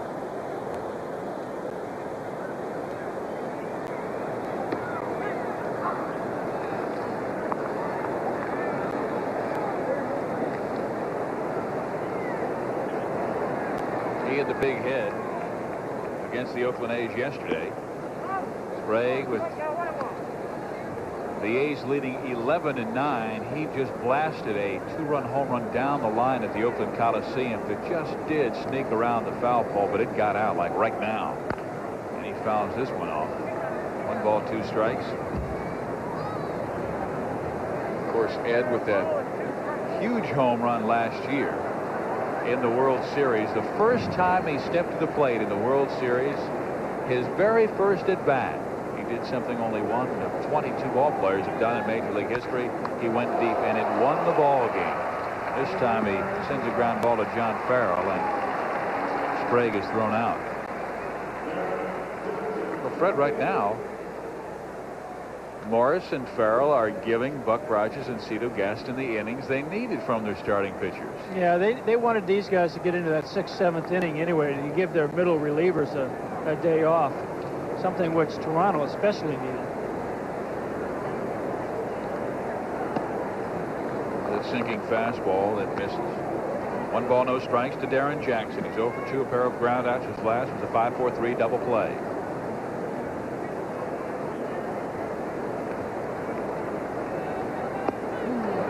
Fooled on that pitch. 1 ball, 1 strike.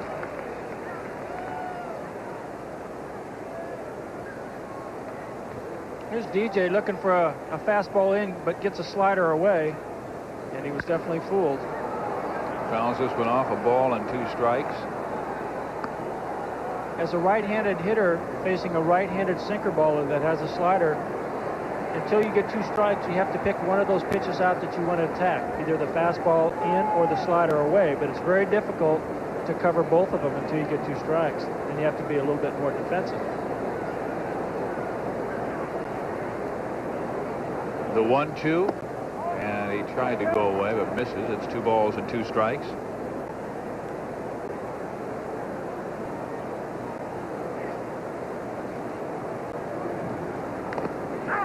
Foul. Stays at 2-2. Larry Heisel, the hitting instructor, and his team has been hopping it away. 2nd best in the American League with a 281 average. Detroit was at 283 coming into this ball game, but Toronto has labored with their pitching. There's a ground ball, 2nd base, and John Farrell has his first 1-2-3 inning since the 3rd and only his 2nd of this game. We are tied at 4. Budweiser takes us to Oakland. The Orioles in the 6th inning off Ron Darling. That is Cal Ripken, and that is just fair as Ricky Henderson chases it down. McLemore is in. Devereaux doubled home Ripken to give the O's a 3-0 lead. Mussina has allowed just 1 hit. You can see Cal Ripken and the O's against Rick and the A's tomorrow on ESPN. Let's go back to Anaheim. Thank you, Chris. It's a 4-4 ball game, and Jack Moore stands in there against J.T. Snow. Snow 1 for 2 in the ball game. There's Bobby Knopp. Hey, Bobby wanted to say hello and get well to his wife, Lefty. Her alias is Sharon. He said she only knows her name Lefty, but she's had the chicken pox, so he was very concerned and to say get well soon. He needs someone to throw batting practice to the Angels. There's a pop-up, and the 3rd baseman, Ed Sprague, takes care of it.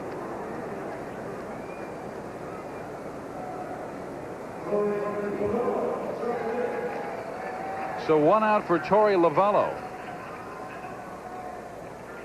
As the Anaheim crowd, stadium attendance has just been announced as over 30,000 for this Memorial Day. Again, they expect between 90 and 100,000 for this 3-game series. World champion Blue Jays are in town.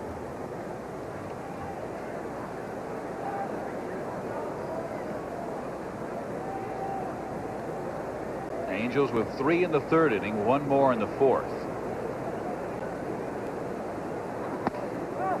And that's high. 2 balls and no strikes.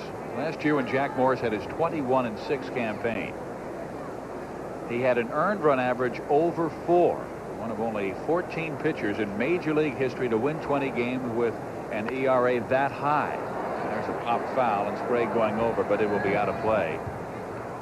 I mean, Fred, there was a pitcher by the name of Bobo Newsom who pitched for the old St. Louis Browns back in 1938. He had an ERA of 5.08. And he went 20-16, but even more remarkable was Lefty Gomez with the Yankees in 32. He wins 24 games, only loses 7, and had an earned run average of 4.2. But again, he had Gehrig and Ruth hitting for him. Yeah, what that tells me about those kind of guys, especially Jack, is that he will carry the game into the late innings. And if his team is way ahead, say 8-2, for an example, he doesn't care if he gives up a run or 2 late in the game. He just wants that win for his ball club. And therefore, he gives you a lot of innings. Maybe he gives up a few runs, but he gets a lot of W's. The 2-2 pitch, and Lovello going to left center field. Joe Carter cuts it off. 2 outs. And Fred, to add to that, when you watch Jack Morris pitch, I mean, if the score is 8-0, he'll give up some runs, and he'll make it 8-6. But if it's a 1-0 ball game, you better watch out because he's just going to be tougher. Yeah, that's exactly right. If his team's not scoring any runs, seems like he makes more quality pitches. And when his team has a big lead, he'll throw a lot of strikes. He's not going to walk anybody. He's going to make you hit the ball to get on. And there was no more classic example of that in that Game 7 of the World Series 2 years ago when he was with the Minnesota Twins. And he went 10 innings and beat Atlanta 1-0. Every single pitch mattered, and he was on the black in every single, I think he threw like 150 pitches in that game, and every single one was right there where it needed to be. Rene Gonzalez was 2 for 2, swings and grounds one up the middle, cut off by Cedeno, and he throws out Rene. Hey, we're seeing some 1-2-3 innings by Farrell and by Morris. It remains a 4-4 game. 3 in the 3rd, but John Olerud hit a 2-run home run to tie it up. Angels came back in the 4th. Jays came up with 1 more in the 5th, and that's where we are. 4-4 as we head to number 7. And John Farrell will be throwing to Pat Borders. And Pat, who tied this game up in the 5th inning with a leadoff home run, takes strike 1.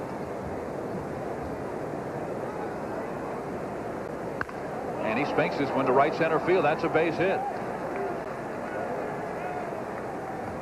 So the leadoff man is on for the Blue Jays, and we'll go to Domingo Cedeno. Let's see what kind of situation he is in. A rookie. Will they have him sacrificed to second base?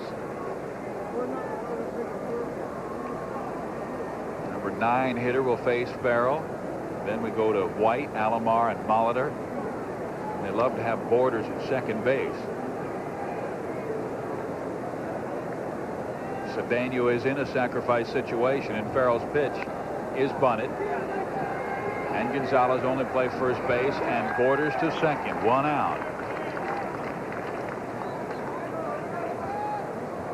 Well, the rookie did a nice job. Couldn't have laid it out there any better. Yeah, it's a good field to bunt on. It's pretty soft out in front of home plate here in Anaheim. And he gets the head of the bat in front of the plate, which is just the way you want to do it. And what you want to do is you just want to catch the ball. Just assume you're catching the ball like you would with a glove, but you're doing it with the end of the bat. And that's how you deaden the ball and lay down a nice bunt. Now we go to Devon White. 1 for 3 in the game. That an infield hit his last time up there, knocking one off the glove of Rene Gonzalez. Sneaking behind Pat Borders with Gary DiSarcina, but the tag not in time. Interesting. John Shulock was caught in the outfield on that play. Now he's moving in again. There's the play. Borders sneaks in. He knows Borders the catcher. He didn't figure he was going to be running. Yeah, that was the exact same situation with Chad Curtis. On the first pitch, he was, you know, in kind of short left field, and then came in when he realized, well, maybe Curtis is going to go. Well, maybe they will have a pickoff play at second base. Yeah, that's right. You know, you could expect that from Curtis, but I don't know about Borders.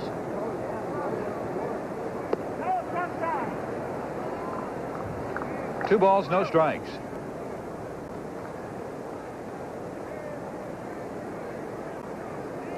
Rich Hacker and Bob Baylor are the base coaches. Pat Borders at second base. One out in the top of the 7th inning. Again the pickoff play, and again Borders just in time. What the Angels are doing here, they're just trying to keep Borders close so that if there's a base hit, the outfielders have a chance to throw him out at the plate. They don't expect him to try to steal third in this situation. But they don't want him to get that big lead either, so that they can score easily in a base hit. There's Curtis. He is deep in center. Everybody else medium depth and left and right, and they come inside to Devon White. And it's 3 balls and no strikes. There's a pitch to Devo, and he wants to get that sinker inside, and he got it in there all right. That's all right, though. If you're going to miss inside, miss in off the plate. Don't miss out over the plate. And now they're going to put him on. So they intentionally walk Devon White to set up a double play as Robbie Alomar comes to the plate. And Robbie has done something that is rather unusual this year. As you take a look at Lewis and Patterson warming down in that Angels bullpen, he only grounded into 3 double plays last year, yet he is one of the leaders in the first 2 months this season in grounding into double plays. He's done it already 7 times. White with outstanding speed at first base. Borders at second base.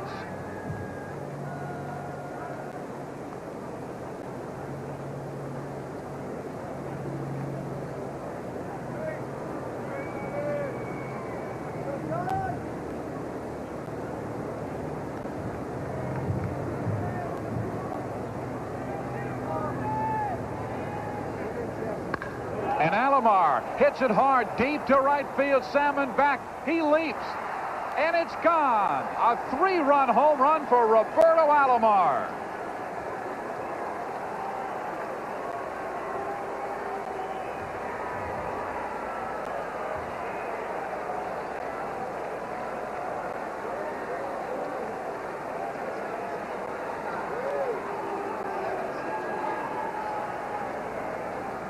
Well, so much for strategy.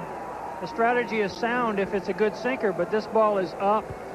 And Robbie loves the ball up and in when he's hitting left-handed. And that ball's about belt high, and he gets just enough of it to get it over the fence. Salmon made a nice effort, but couldn't grab it.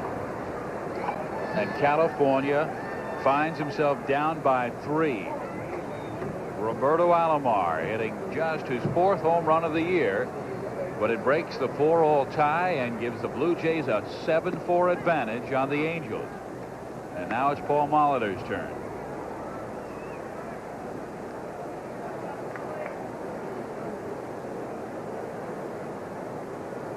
Came on his 100th pitch of the game.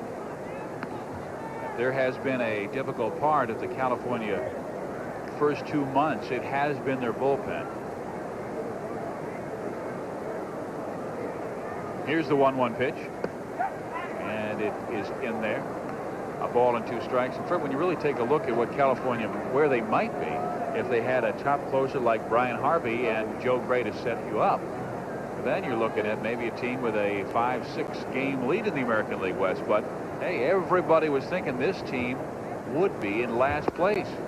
All the young players they were going with, and really it was the ownership, Jackie Autry, saying, hey, we have to cut payroll and we have to build from within. That's all right, but you know, when you have a guy like Brian Harvey, I mean, that's a franchise type player. I mean, those kind of guys.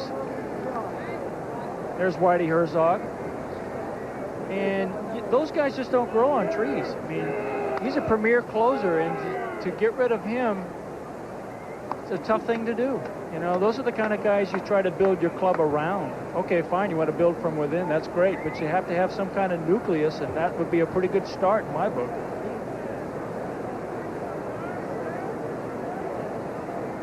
Here's the 3-2 pitch. And it is high, ball 4. So Molitor is on, and that might be just about it for John Farrell. Buck Rogers, he has had Lewis, he has had Patterson warming in the bullpen, and Buck Rogers will make a pitching change here.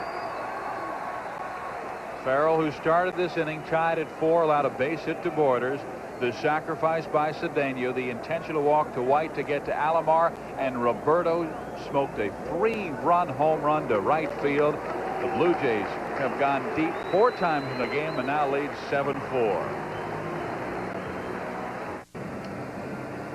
New pitcher for the California Angels is Ken Patterson. He allowed 2 runs and 2 hits in an inning and 2/3 just yesterday in their 7-5 win over the Baltimore Orioles. This year, 13 1/3 with an ERA of 5.4. 5.4, boy, I tell you what, that's a lot for a middle reliever, because a lot of those runs aren't his that he inherits. But hopefully he'll be able to get some of his forkballs over right now. He uses his fastball to set up his forkball, and he does throw a slider and a curve. So he's got all the pitches. Just a matter of if he can get them over at the right time.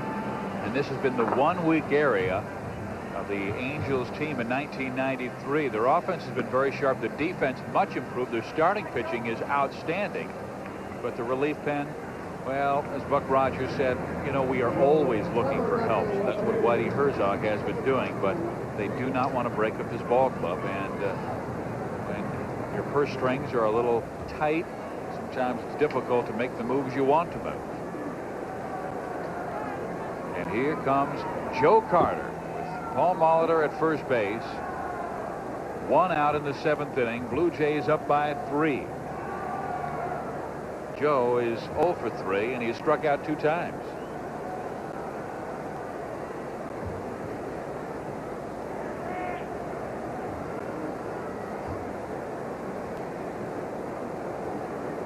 Patterson comes home, and the pitch to Carter is fouled off right field side. J.T. Snow will not have a play.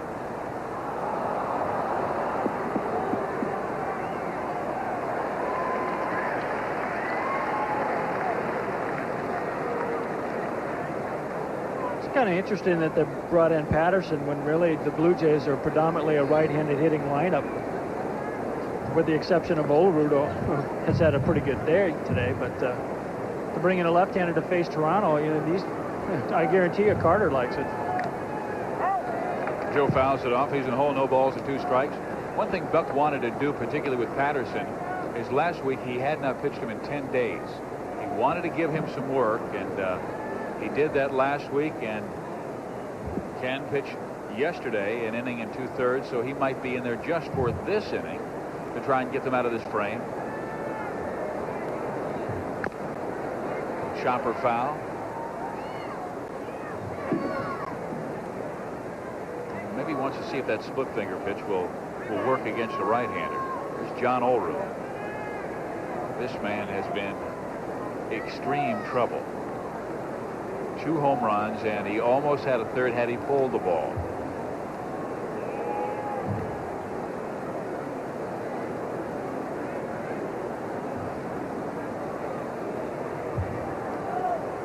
The 0-2.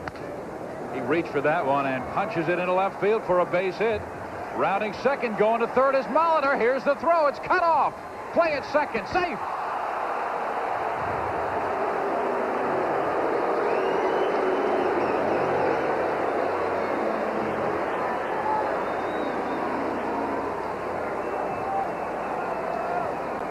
That's great hustle by Paul Molitor. He sees that the ball's out in front of him. It not hit very hard, and when Carter's at bat, you have to play him deep. And Polonia comes in. You see Molly sees that Polonia is not hustling after the ball, and he just takes advantage of it. Molitor, at 35 years old, can still motor. He's always been a good base runner, very aggressive. And Joe Carter just follows him into second. All right, now what do you do with Olerud? You got to walk him. Even if it's left-hander against left-hander with Sprague, who's hitting the ball well on deck. They will intentionally walk John Olerud. He has 2 home runs in the game. And the last Blue Jay to hit 3 in a contest was George Bell back in 1988 against Kansas City. Sometimes you have to just respect who's the hot hitter. Olerud has been just that. And not only does he have 2 home runs today, but he's leading the league in hitting, so he's doing that against everybody. And you know, they'll face a lot of right-handers, but late innings, they're bringing in situation types. And here comes Buck Rogers. After they intentionally pass Olerud to load the bases with only 1 out. Sprague will be the 8th man to bat in this inning. It's already 7-4 Toronto.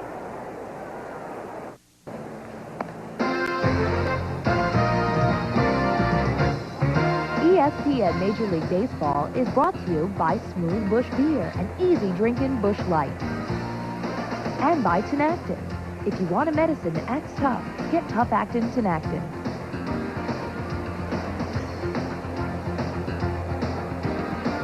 Yeah, that was Fred's boat just off Newport Beach. Steve Physiak and Fred Lynn this afternoon on Memorial Day with Toronto leading California 7-4. And the new pitcher for the Angels is Scott Lewis. Yeah, Scotty Lewis has had a few starts for manager Buck Rogers this year, but he's been relegated to long relief, and he features an average fastball, has a little bit of movement, but his bread and butter are his slider and his curveball. And he's got pretty good breaking stuff, but once again, he's got to get that fastball over and locate it to set up his breaking stuff. The first man he will face is Ed Sprague as he continues his warm-up tosses. 27 years old.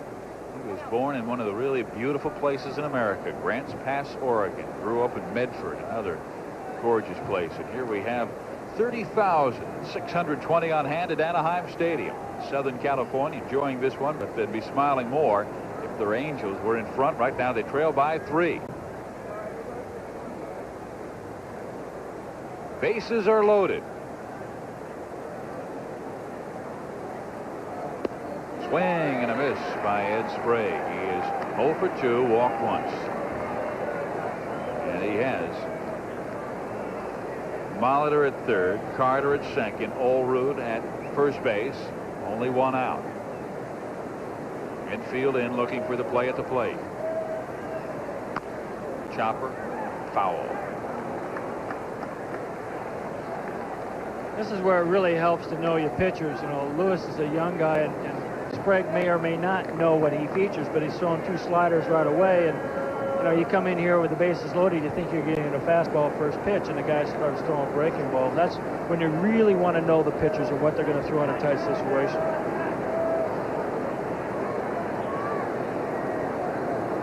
Lewis has the count his way, 0-2. Goes high, ball and 2 strikes.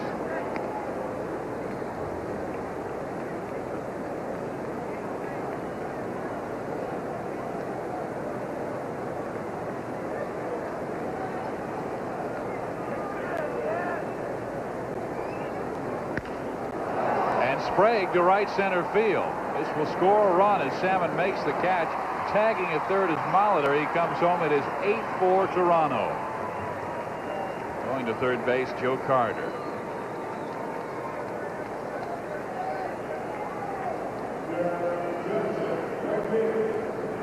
Well, Sprague did the job. He wanted to get the ball in the outfield if he could, at least get one of the runners in. He hit that slider, the same pitch he saw the first pitch. This time he's looking for it for 2 strikes. He's able to get it far enough to advance Molitor to the plate. And now the 9th man to bat in this inning. Darren Jackson. He's the only man who has not been on base in the game for Toronto. He's 0 for 3 groundouts, and he has runners on first and third for him. He goes after the first offering and fouls it off. It's a very lonely feeling when your ball club has 8 runs and you don't have a hit. You haven't even been on base yet. No, that's not good. You're not even sweating.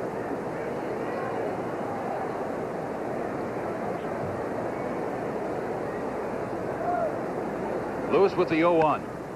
Little grounder, short.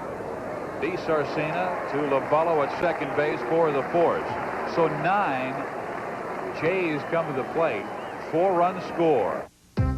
At Anaheim Stadium, it's 8-4. Now Blue Jays have the lead, and the new pitcher is Gregory Scott Woody Williams, a former college shortstop turned pitcher, 2.7 the earned run average. He's thrown 10 innings of work this year. He is a middle reliever for Cito Gaston. And there's a base hit to left field. DiSarcina starts the 7th inning well.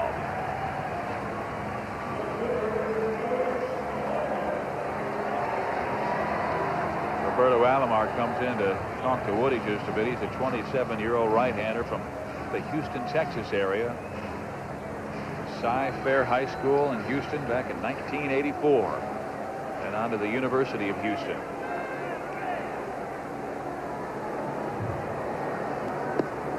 Polonia takes a ball. Luis today, he's been on base once. That was the infield hit back in the 3rd inning, and he came around to score in the double by Chad Curtis.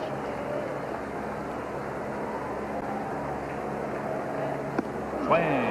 Got a pitch probably out of the zone. It is 1 ball, 1 strike. Probably out of the zone? I think it was. I was giving him the benefit of the doubt. Maybe, you know, whose zone are we talking about? The strike zone or Luis's zone? Scores.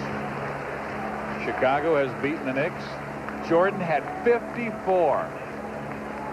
Well, John Starks can talk a good game, but his defense was a bit off this afternoon. I guess the slump is over. I guess. He was 3 for 18, what, the last game, and he goes for 54. Yeah, that's what Atlantic City will do for you. I thought it was a bunch of noise when they got on him about it. I thought, hey, give the guy a break. He has an odd job at odd hours. If he wants to go with his dad to Atlantic City, give me a break. It's not like they played a morning game or something. You know, they play at 8 o'clock at night. I think he could sleep in. Yeah, he was really tired today. Outside corner.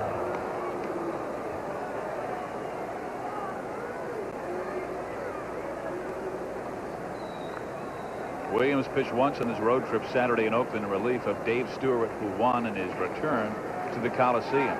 And the runner goes, and the pitch misses inside, ball 4. So Polonia's on. DiSarcina goes to second base, and all Woody Williams needs to do is put 1 man on base more, and the tying run will come to the plate. Mike Timlin is warming down in the Toronto bullpen. Pat Borders, I mean, this conversation, you know, might be about nothing, but just giving that man a little more time to throw. Pitchers who need high-top shoes. Okay, Fred, your comment? The face said it all. He has ankle problems. Okay.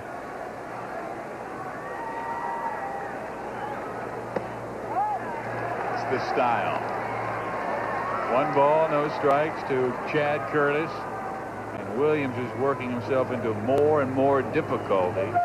Here in inning number 7, Toronto and Cito Gaston. They've got a 4-run lead.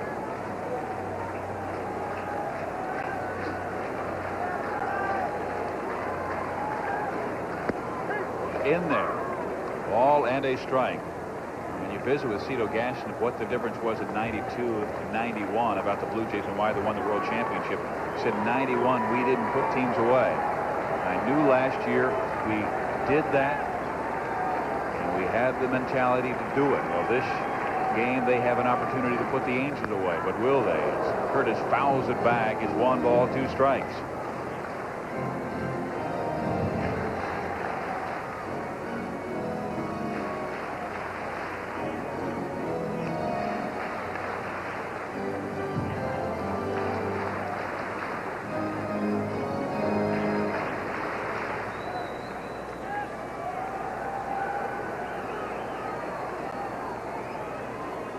Here's the 1-2.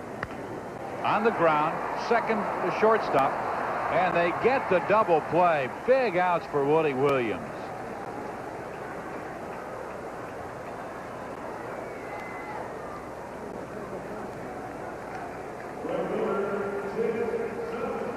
And there's a big sigh of relief. That's exactly what Toronto needed there, and this man in particular, Woody Williams. I mean, he's not an overpowering guy anyway. And he induced the ground ball double play, and even if you were as fast as Curtis is, you can't outrun that baby. And here comes Tim Salmon. Breaking ball misses.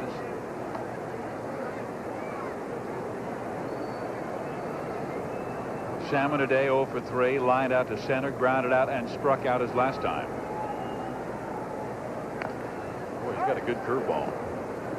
Yeah, Williams is really a finesse type pitcher. He can't overpower you with his fastball. He's sneaky at best, but he does have a good curveball and a good slider. But he's got to get those babies over early. Here's the 1-1.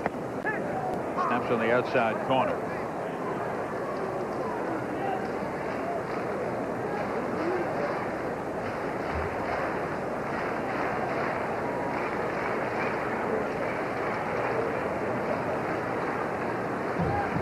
Runner at third, the 1-2 pitch. High, 2 balls and 2 strikes. Inning started quite well when Gary DiSarcina reached on a base hit to left. Luis Bologna walked, runners at first and second, nobody out, but Chad Curtis grounded into a 6-4-3 double play. Curveball, pop foul. 2-2. Boy, he does not want to come in with a fastball. When he has, it's been out of the strike zone. Their scouting report says about Salmon. No fastballs, please. No, nothing out over the plate. Keep the ball in on him if you can. And most big guys, that's the book on them. Don't let them extend their arms. And Salmon does have real good power to right center. So you got to keep the ball in on him if you can. Again, they're trying to put a wrinkle into that one, and it's into the seats. Count remains 2 balls and 2 strikes. All the home runs of Salmon I've seen him hit this year, they've all been fastballs. I haven't seen him hit a breaking ball yet. It's not to say that he doesn't hit them, but I haven't seen one.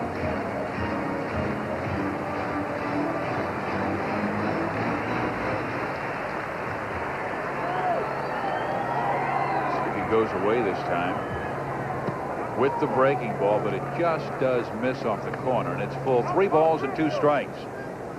Toronto leading 8-4. Coming up next on ESPN, as far as baseball goes, we'll have the San Diego Padres and Atlanta Braves. Whitehurst against Greg Maddux.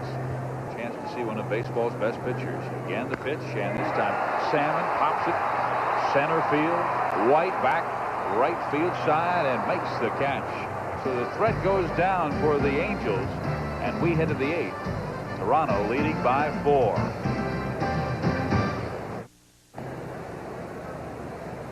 With Toronto leading 8-4 over the California Angels, we'll see the major league debut of 24-year-old Darryl Scott. Yeah, Darryl Scott features an average fastball, but with the adrenaline flowing, it might be a little bit above average right now.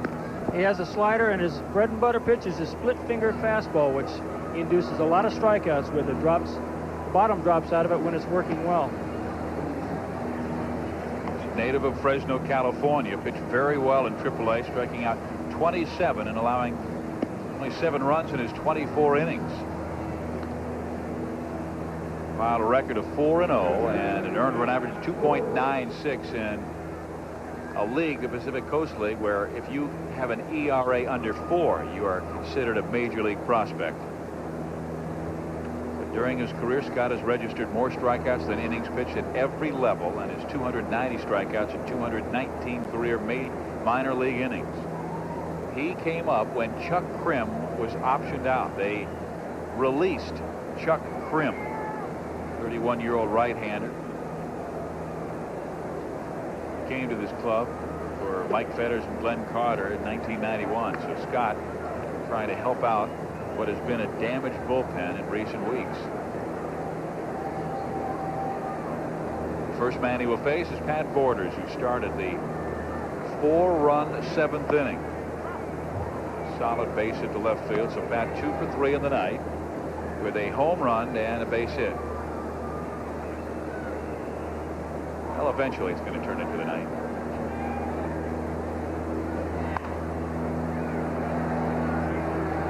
Snow has no room.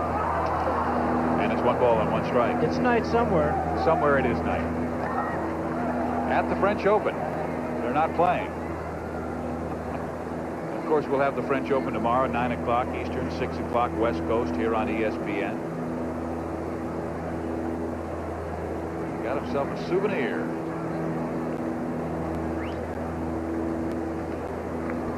One pitch.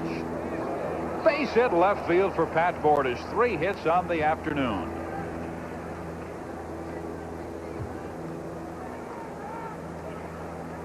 Welcome to the big leagues, kid. They hit that split finger pitch up here. You got the NHL coming your way on ESPN tomorrow night. The flag flying for the Canadiens. Los Angeles Kings will be at Montreal. Wayne Gretzky, who had the fabulous finish to their series with Toronto, goes against Y, and the Montreal Canadiens begin 7:30 Eastern, 4:30 West Coast, right here on ESPN. And hey, there's an LA Kings fan. Everybody is right now. Chance for 2, but they only get 1. So 1 out here in the 8th inning.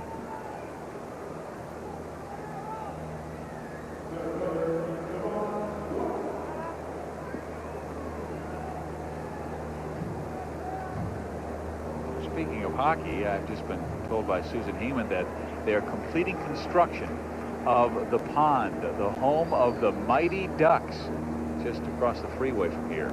I didn't know hockey was that big in Southern California, Fred, but I skated all the time in Southern California. You know, you can do a lot of that in April. There's a lot of ice around.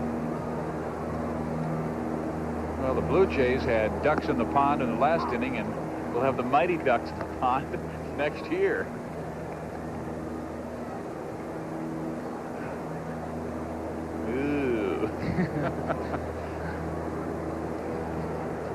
Man at first base for Devon White, and 1 out. Yeah, you did a lot of skating over there in Newport Beach, didn't you? Oh, sure. Put those big nor'easters in here.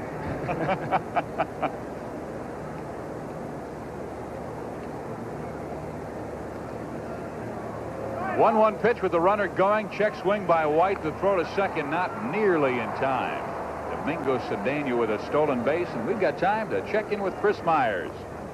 All right, Budweiser takes us to Oakland. Mike Mussina, Steve, working on a shutout until Brent Gates gets one through the left side, and Mike Aldrete scores for the A's. That's the way it's been for Oakland this year. Baltimore leading 3-1. They're in the 8th. Let's go back to Fred and Steve in sunny, warm Southern California.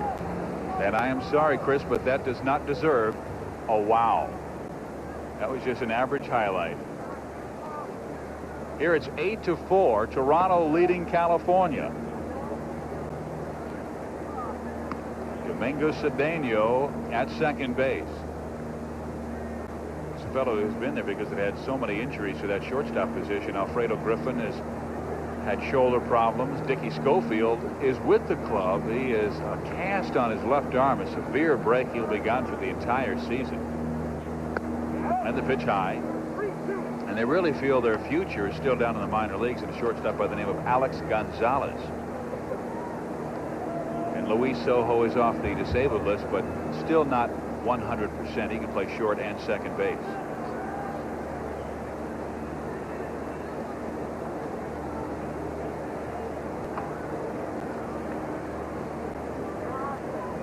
And the 3-2.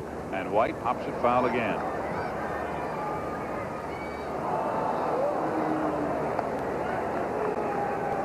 Blue Jays offense has been carrying this club. I mean, another 8 runs this afternoon. They're beginning to look like the Detroit Tigers, and their pitching staff, you know, is still down near the bottom in the American League.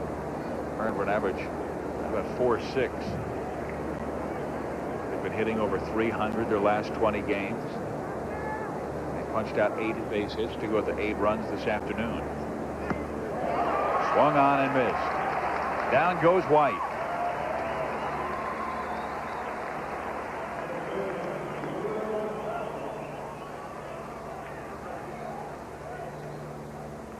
There's the first major league strikeout for Darryl Scott.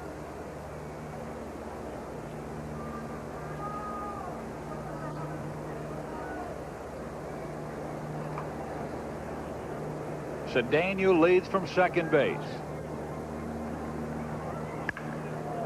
Ground ball hit hard to DeSarcina, but an easy play to throw out Robbie Alomar. California goes to the bottom of the 8th, trailing by 4 to the Toronto Blue Jays. Final question, ladies. How would you save the planet? Tax credits for education. Aggressive environmental legislation. Baltimore's Iron Horse, Cal Ripken, keeps on rolling as the old speedster Ricky Henderson on the Athletics. Tomorrow night at 10:30 Eastern on ESPN, Tuesday Night Baseball. The life of a relief pitcher. I mean, he's got the lazy boy up there, just hanging out. Well, they've got their own set of stands out there. Yeah. A canopy, nice cover. You don't see that on the visitor side. Some wisteria would look nice. Who was it? Ron Tingley was out there earlier, and he had taken some plastic yellow tape, you know, that they put around crime scenes. It said, right. Police line, please do not come near this area. That was like the batter's box to Ron Tingley for a while. He couldn't get in at bat.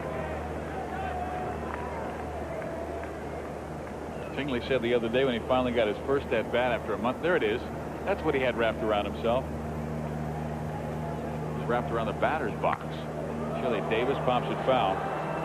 But he said he felt like calling the American embassy and saying, let me out. I've been held hostage long enough. And Tingley played yesterday and had a pair of base hits in their 2-run win over the Baltimore Orioles. Timlin is ready if needed in the Toronto bullpen. And there is strike 3 to Chili Davis.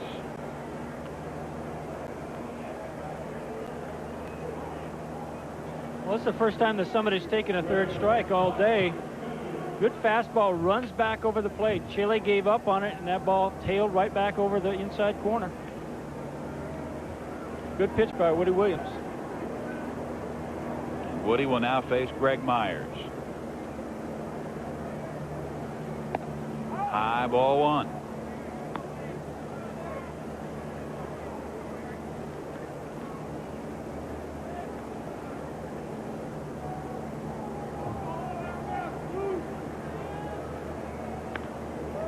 And it's fouled back. We started with Jack Morris and John Farrell, and they were damaged, but right now Morris stands to be the winning pitcher and go to 3-5 on the year. Buck Rogers has Joe Gray up down in the California bullpen. Timlin has been warming in the Blue Jays pen.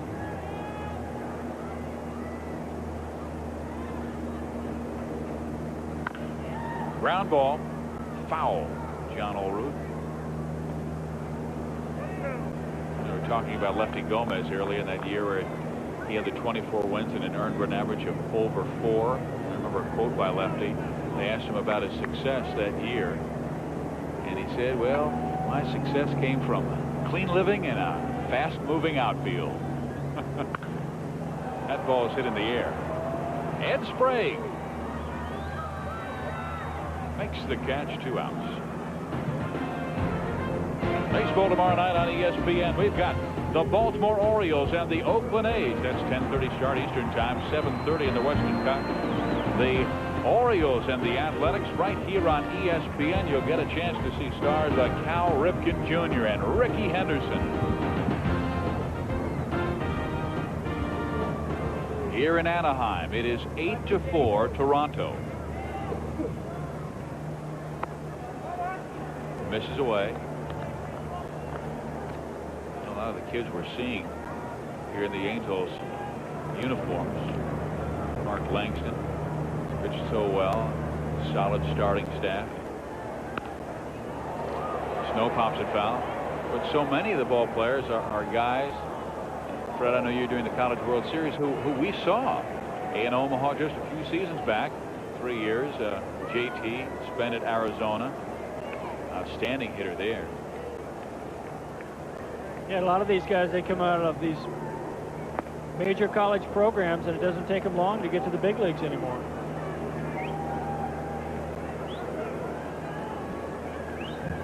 Sometimes they will use the college ranks almost as a minor league.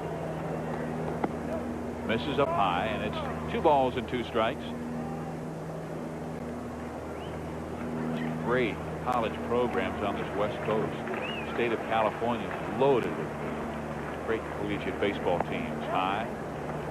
3-2. You talk about it in the top 20 in the college baseball, Baseball America. There's always like Stanford, Cal, Santa Clara, Fresno State, Long Beach State, UCLA, USC, San Diego. That's 8 right there that can be ranked in the top 20. The 3-2. Do you have a pick this year going all the way? I know you've been studying up on. It's you know, get it like Texas A&M. You know, they've got a great pitching staff. University of Texas, you know, they're tough as well. But whoever is the hot team when they get in there, the pitching staffs, usually that team wins. J.T. Snow walks, and he's on first base with 2 outs. And I know Long Beach State, you were talking about, they have been on a hot streak of late. Yeah, they've won 15 in a row, and last year Pepperdine came in there and they threw 3 straight shutouts. That's what it takes. You know, your pitching staff has to get hot. That A&M ball club, don't they have a pitcher, Jeff Granger, who's expected to go in the first round of the draft in a couple of weeks? It's popped up. Foul territory. Sprague will not have a play. It's a great moment, Fred. I know you played in it, but for so many of those athletes, that is their last time they'll ever be playing organized baseball. Yeah. Some will go on, but that's right. They don't realize it at the time, because every one of them, almost to a man, thinks that they're going to play Major League Baseball at some point, but most of them do not, and that is it. You know, to get to the College World Series or college playoffs in any sport is the pinnacle for a lot of athletes. And of course, we'll see so much of that College World Series right here on ESPN. Fred will be there. Jim Brando will be his partner, Mike Patrick, and Steve Garvey. Here's the 1-1 pitch to Torey Lovullo, and he takes a strike in the outside corner. 1-2.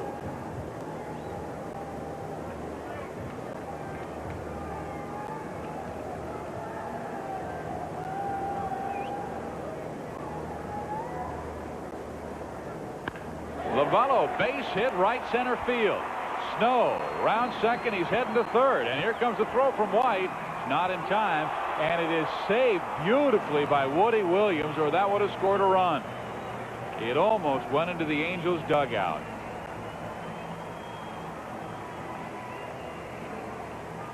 Lovullo gets a fastball that he can handle, gets a base hit to center.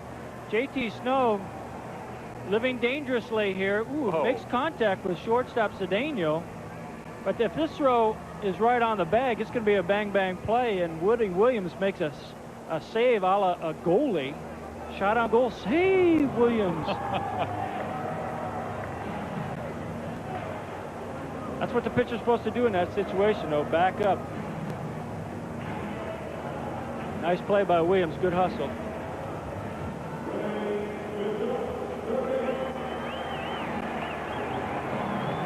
Williams trying to close it out for Jack Morris, who went the first 6 innings of this game of 4 runs, trying to survive for his 3rd win of the year.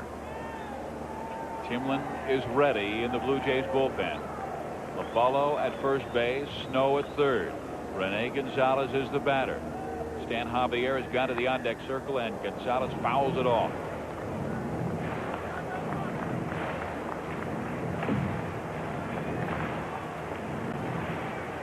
Rene, 2 hits on the afternoon, a single. He came around to score a run in the 3rd. That drove in a run as well, and he drove in a run with a base hit to right field in the 4th.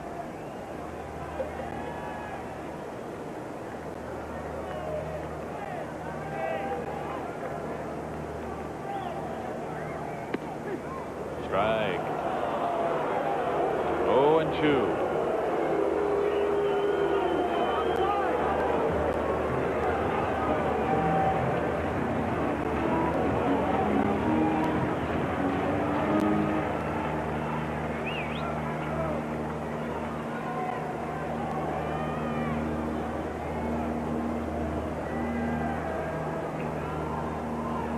Snow leads from third. Loballo from first base. They need one more base runner to bring the tying run to the plate.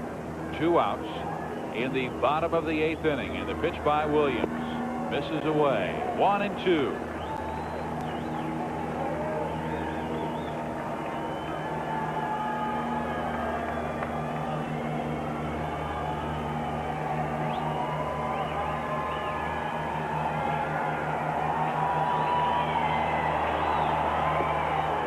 In the dirt. 2 balls and 2 strikes. Snow started the trouble with 2 outs. He walked, and then Loballo singled to right center field, and Snow went to third in the play. There's Stan Javier.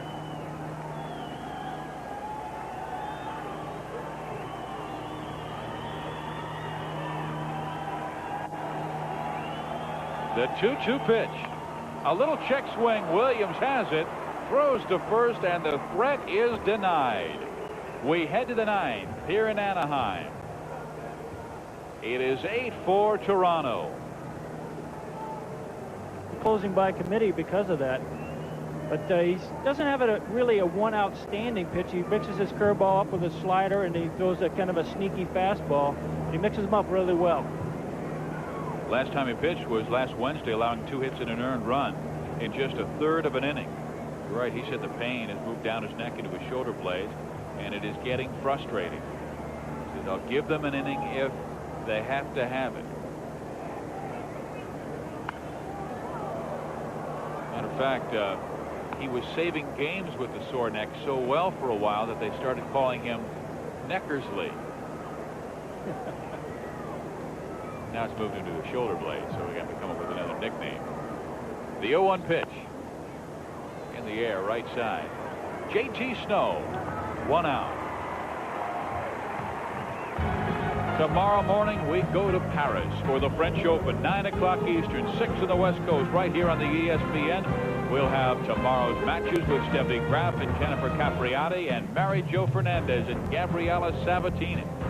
Those are 2 outstanding 4th round matches right here on ESPN.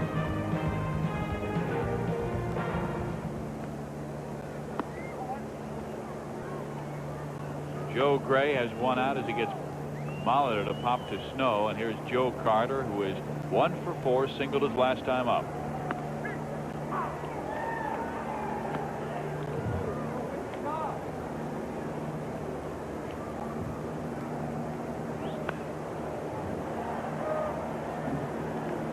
A ball and 2 strikes.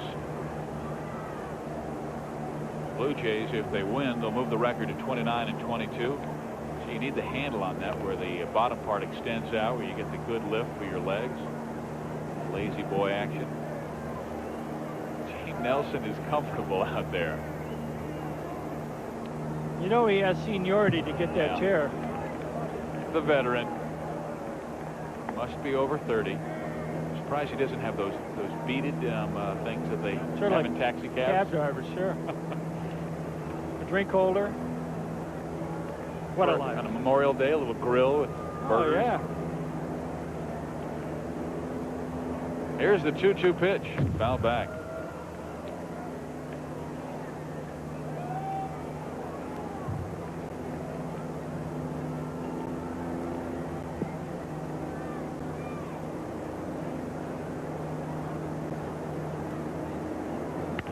Carter again swinging at 1 out of the strike zone and fouls it off. He got a base hit on 1 out of the strike zone. Good play.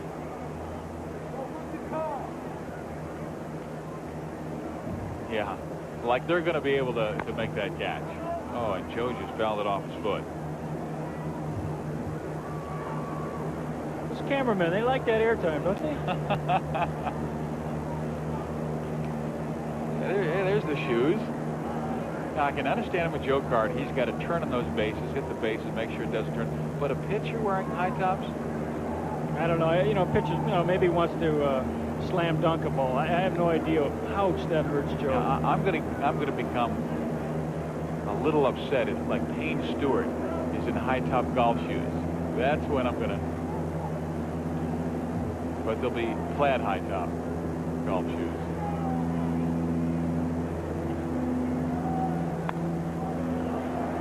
It's fouled off. Hey, we've got a proposal that has been etched into the sky by a plane overhead. We've got the marry part in, but we don't know who's going to marry who. There it is. Marry. Maybe it's just a statement. Swing and a miss by Joe Carter. He strikes out. Well, they get a better deal on the letters NO because what yes is 3 letters. And yes could cost you for the rest of your life. Oh, yes. That's Steve Physiok here of ESPN. And I'm happily married. 2 children.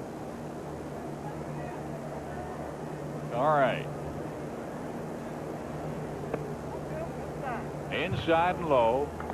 Here's John Olerud at the plate. What an afternoon he has had. He's been on base 3 times. Home runs his first 2 times up, then he fly to center. Had he pulled the ball, it would have left the yard. Intentionally walked his last time, and now the count's gone 3-0. Green light here. And it is in there. Perfect spot. 3-1.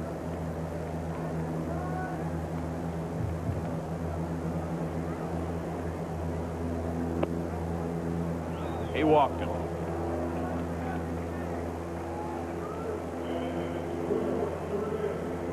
So Olerud has been on 4 times in this game, and now Joe Gray must work with Ed Sprague.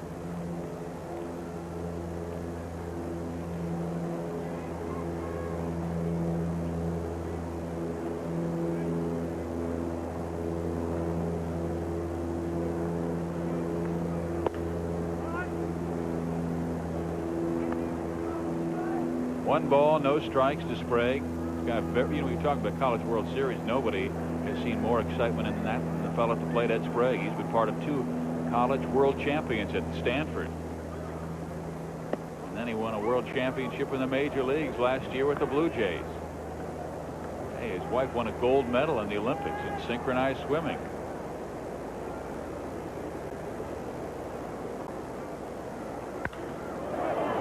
Sprague hits it a mile to right center field. Curtis racing back. It is gone. A home run for Ed Sprague, and the 5th home run by the Blue Jays in this game.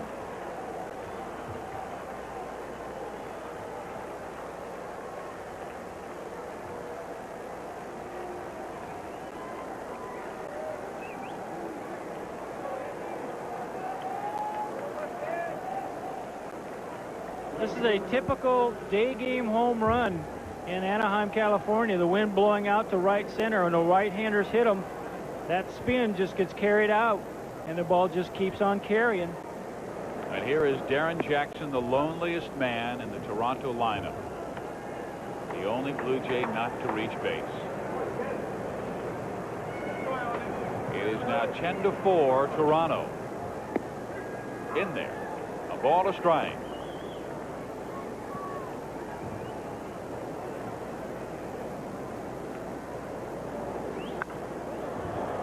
Muscled that one, a little bit too much inside, and skies it in the air to Luis Bologna. So Jackson goes 0 for 5, but his team leads by 6. Mike Timlin is the new Toronto pitcher, with the Blue Jays leading the Angels 10-4. And Timlin, 6'4", 210-pound right-hander, 27 years old, from Midland, Texas. 4.18 is the earned run average.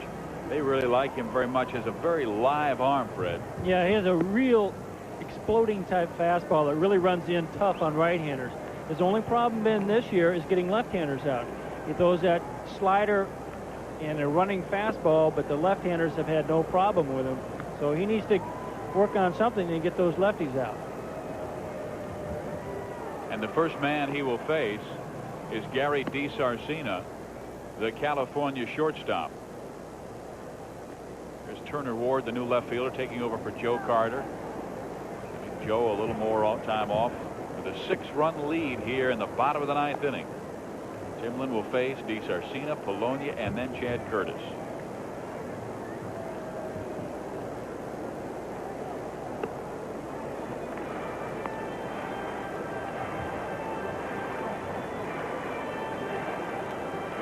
Toronto trying to push the record to 29-22. They started the afternoon tied with the New York Yankees for second place in the American League East, 3 games behind front-running Detroit. And California was in first place with a record of 26-20. They led by 3 games.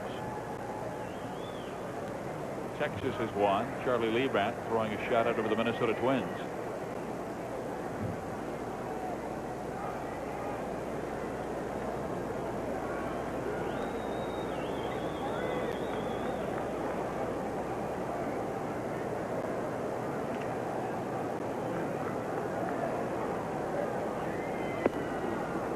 There is ball 1 from Timlin.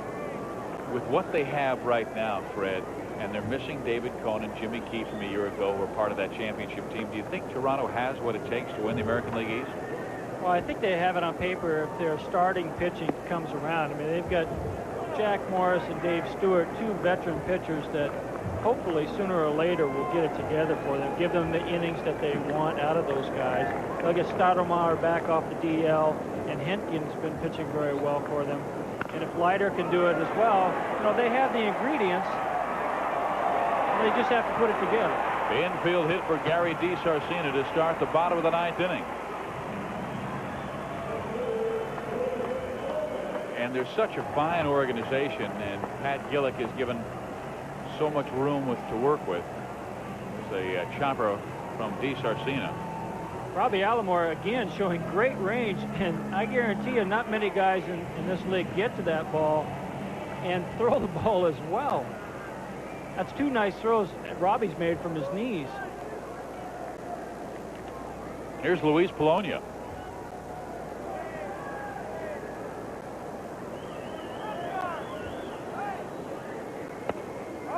Ball 1.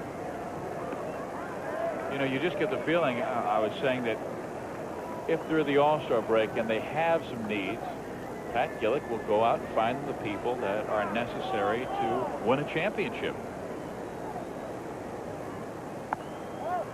Yeah, players love that. If they know they're in the hunt, and then, like you say, if they need a pitcher here or a player or a role player, Gillick will go out and get it for them. I mean, that's nice to know when you're a player, that your team, your management wants to win as much as you do.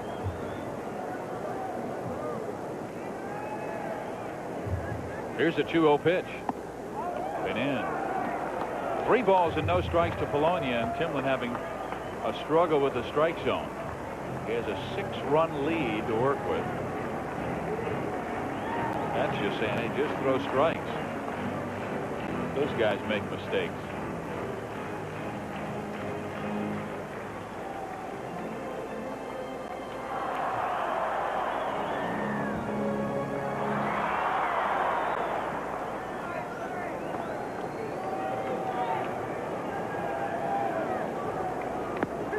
Outside corner, 3-1. California, they'll be improving themselves. They expect to get Kelly Gruber back very shortly. He's been rehabbing down at AAA in Vancouver. And Polonia takes ball 4. So Timlin starts the inning off, bottom of the 9th, in troublesome fashion. An infield single to DiSarcina and a walk to Polonia. Here comes Chad Curtis. Last time he was up in this situation, he grounded into a 6-4-3 double play. And that's when the Angels only trailed by 4. Now they are down 10-4 in the bottom of the 9th inning. And Curtis swings and misses. Strike 1.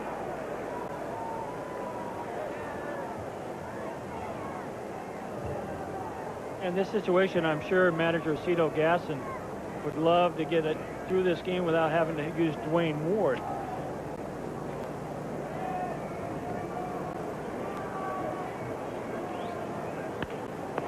Right to Timlin. He goes to first and gets the double play.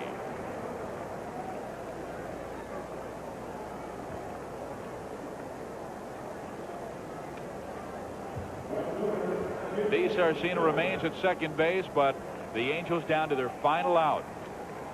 Curtis hits a bullet this time, and I think even if Timlin had missed that ball, Robbie Alomar was standing right on second base. It would have been a double play either way, but tough break for Chad Curtis, who hits a ball right on the button. Nothing to show for it. Yeah, but if he turns and goes to second, with where Poloni was standing, he's got a chance for 3. What a way to end the game. Yeah, DeSarcina was way off the bag. He definitely had him as well, but he saw Poloni so far off first, he went for the sure thing. He saw another out. Salmon checks his swing and a breaking ball, and he went around. Okay. Yeah, let's keep moving, boys. You'll get no breaks I got a from the barbecue umpire. to go to. No breaks at this point in time. Hamburgers are just about done.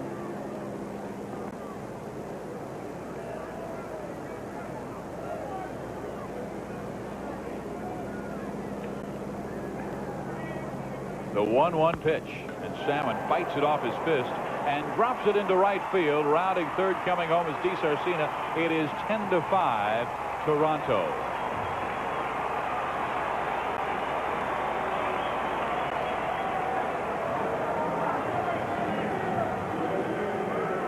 That's the advantage of being 6'2" and 215 pounds. A good boring in fastball by Timlin, but Salmon strong enough to muscle it over the head of Robbie Alomar. And a smaller guy, that's a little fly ball to second baseman.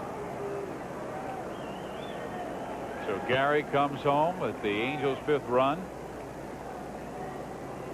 And here's Chili Davis. Swing and a miss. Chili, first time up, rocketed a single to right field, then grounded out, then single to center field, struck out his last time. So Chili 2 for 4.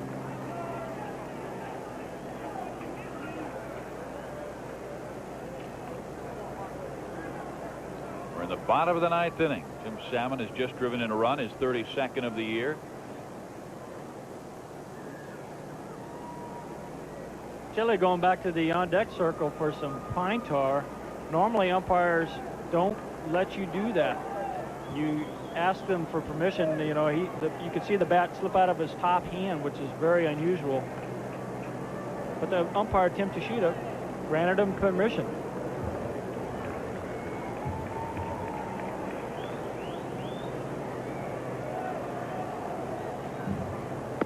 And the pitch is high. A ball and a strike.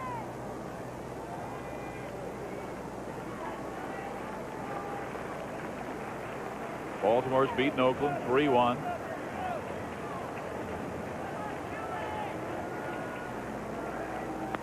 Davis fouls it back. A ball and 2 strikes. Now California down to their final strike. Salmon is at first base. Davis at the plate with the count 1-2. Excellent crowd watching this one, better than 30,000. This is the first of a 3-game series with these Blue Jays. First place Angels in the West, and the second place Blue Jays in the East. And the 1-2. Ground ball, second base, Alomar. He'll go to first, and this game is history. Toronto wins 10-5 over the California Angels. Kind of the game that we expected to see. A lot of runs produced. The Toronto Blue Jays score 10 runs again, just like they've been doing. And that man, John Olerud, hit 2 of them. 2 of the 5 Toronto home runs in this game. Jack Morris wins his 3rd. John Farrell loses number 6.